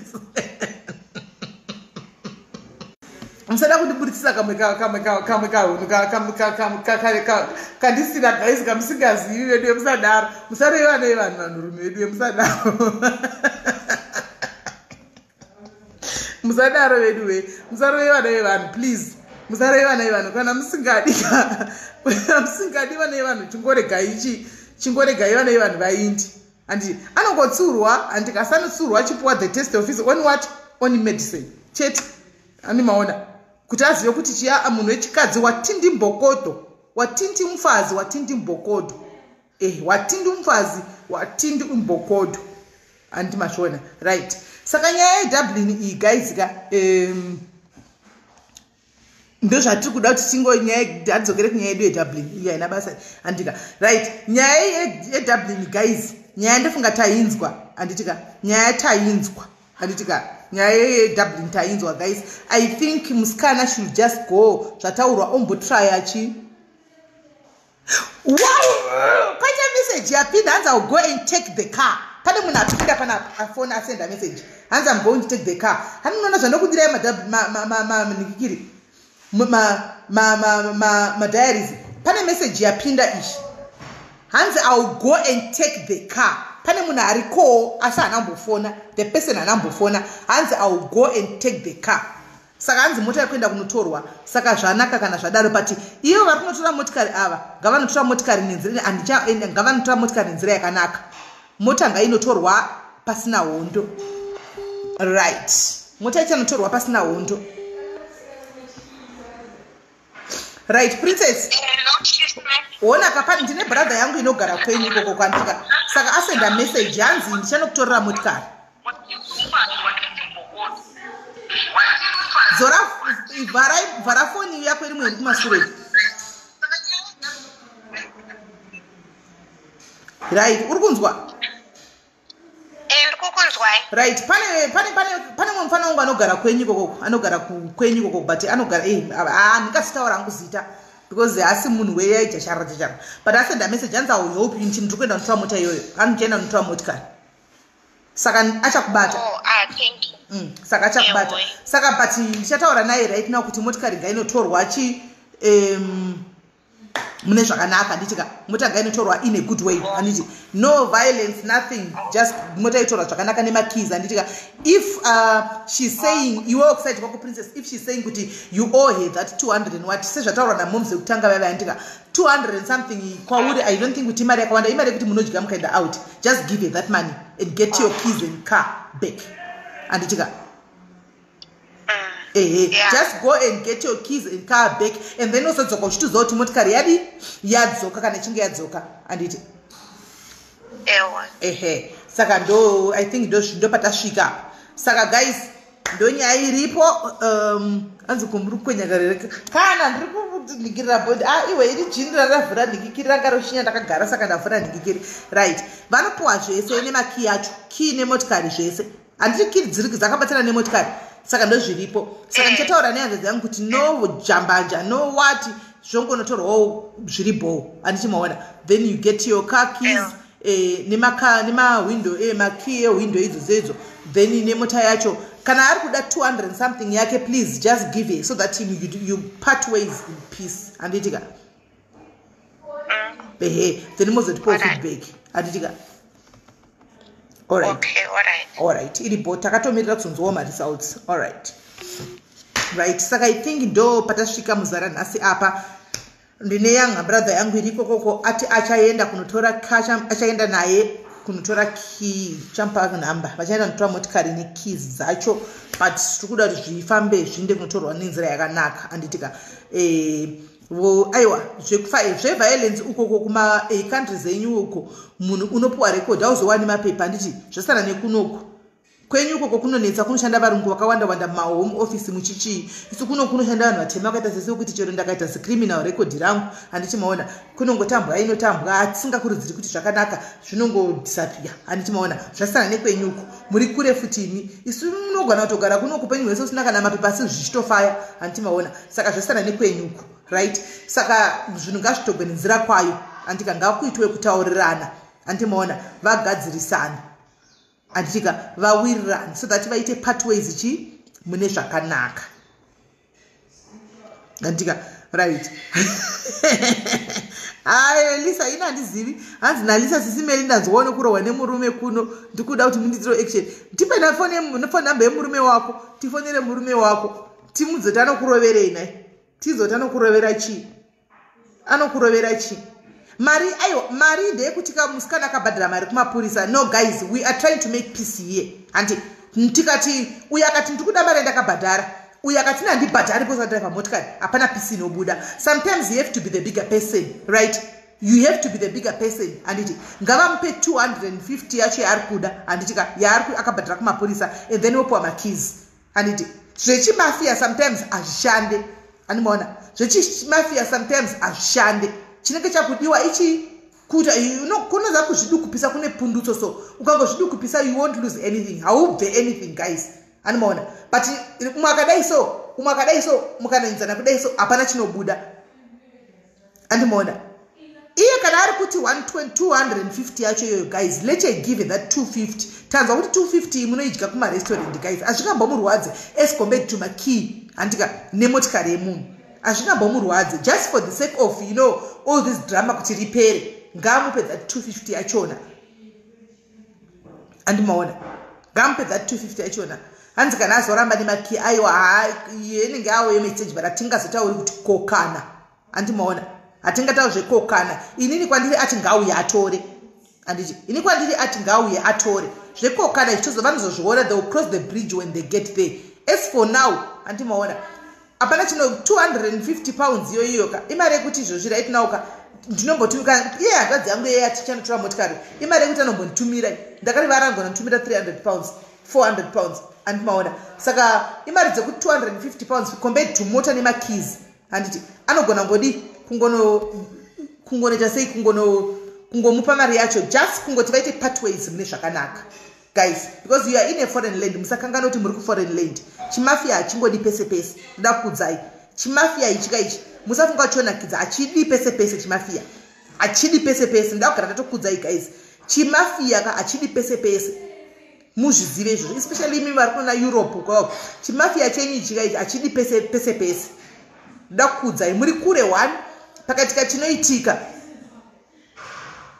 andimoona ukafira ikoko unopaona expense yekuti amheno makasiyana nevanhu vari kuna South Africa Botswana yokuti izvozvo chimota chinongotsvakwa panapa chohaka matorokisi chokwera chanokanda bhodhi kumusha uko imimi kwenyu kwomutambo kuti udzoke kuno kuAfrica andimoona saka chimafia chidi pese pese ende chimafia ka achibhadhari chinouya it comes at a price muzvizive izvozvo chimafia comes at a price andimoona chimafia comes at a price ndozvandiroda kuti ndingokudzai chete saka ngaamupe 250 yachona iyoyo anditika then it's fine andimoona ngaamupe kuna mwari kumusoro kudenga uko mani ngaamupe 250 yacho haina basa ngaamupe 250 atore makeys nemotikari and they part ways in a nice way in a nice and respectful way antimazviona and then oita upenyu hwake uyoita upenyu hwake vakasangana kumagatherings kana mabirthday party kana kuti kupi vofarirana antimazviona ndozvatinenge tichida animazviona vongoti ndeipi hakuna noti kwai uchakati handitimaona bhuli rinozongoonekwa nemavanga ndimunozviziva bhuli rinoonekwa nemavanga one day ukaramba uchita chibhuli chako icho chichika ichi gondo rinomara muzati panonzi padiaries one day ndichauya ndichikuudzai yangu nyaya chake chako kuti muzive kuti sei ndichikuudza kuti bhuli rinoonekwa nemavanga takamaita mavanga eubhula unomaita chete hello kola unomaita bhuli rinoonekwa nemavanga handitimaona saka takamumaita but nosizonyatsoona kuti hazvibetseri handimaona saka guys maita basa guys tosangana pachirongwa chinotevera uyai netopic dzenyu uyai nenyaya dzenyu handitika tidzikurukure titaure handitika thank you guys muve neweekend yakanaka handei kwamaiti 2 kovatanga live handitika maiti is now live vari kufara kulive kwavo ndaona notification on my other phone let's go there and enjoy and tichinakirwa mazano vari kuseka vari kufara kuita makomedzi avo let's go there and enjoy handika we are all Zimbabweans handitika peace and bless you guys I love you all take care of yourselves handitika chedza tauchira mavhangira ndakamirira dhera uri kuti Sis Melly ndoda mboyawo ndimbotaura how to conquer abuse yedoro kuti vanhu umbodzidzisa vanhu panapa kuti zvinoita sei kuti uite quit tine vanhu vari kutambudzika neproblem yakafanana naiyo ishi handiona yedoro takamirirawo one day but one day tichauya zvangu ndombogara pahotsiti apa tora munhu akafanana chedza ndoti mbondiita hotsiti ndichifona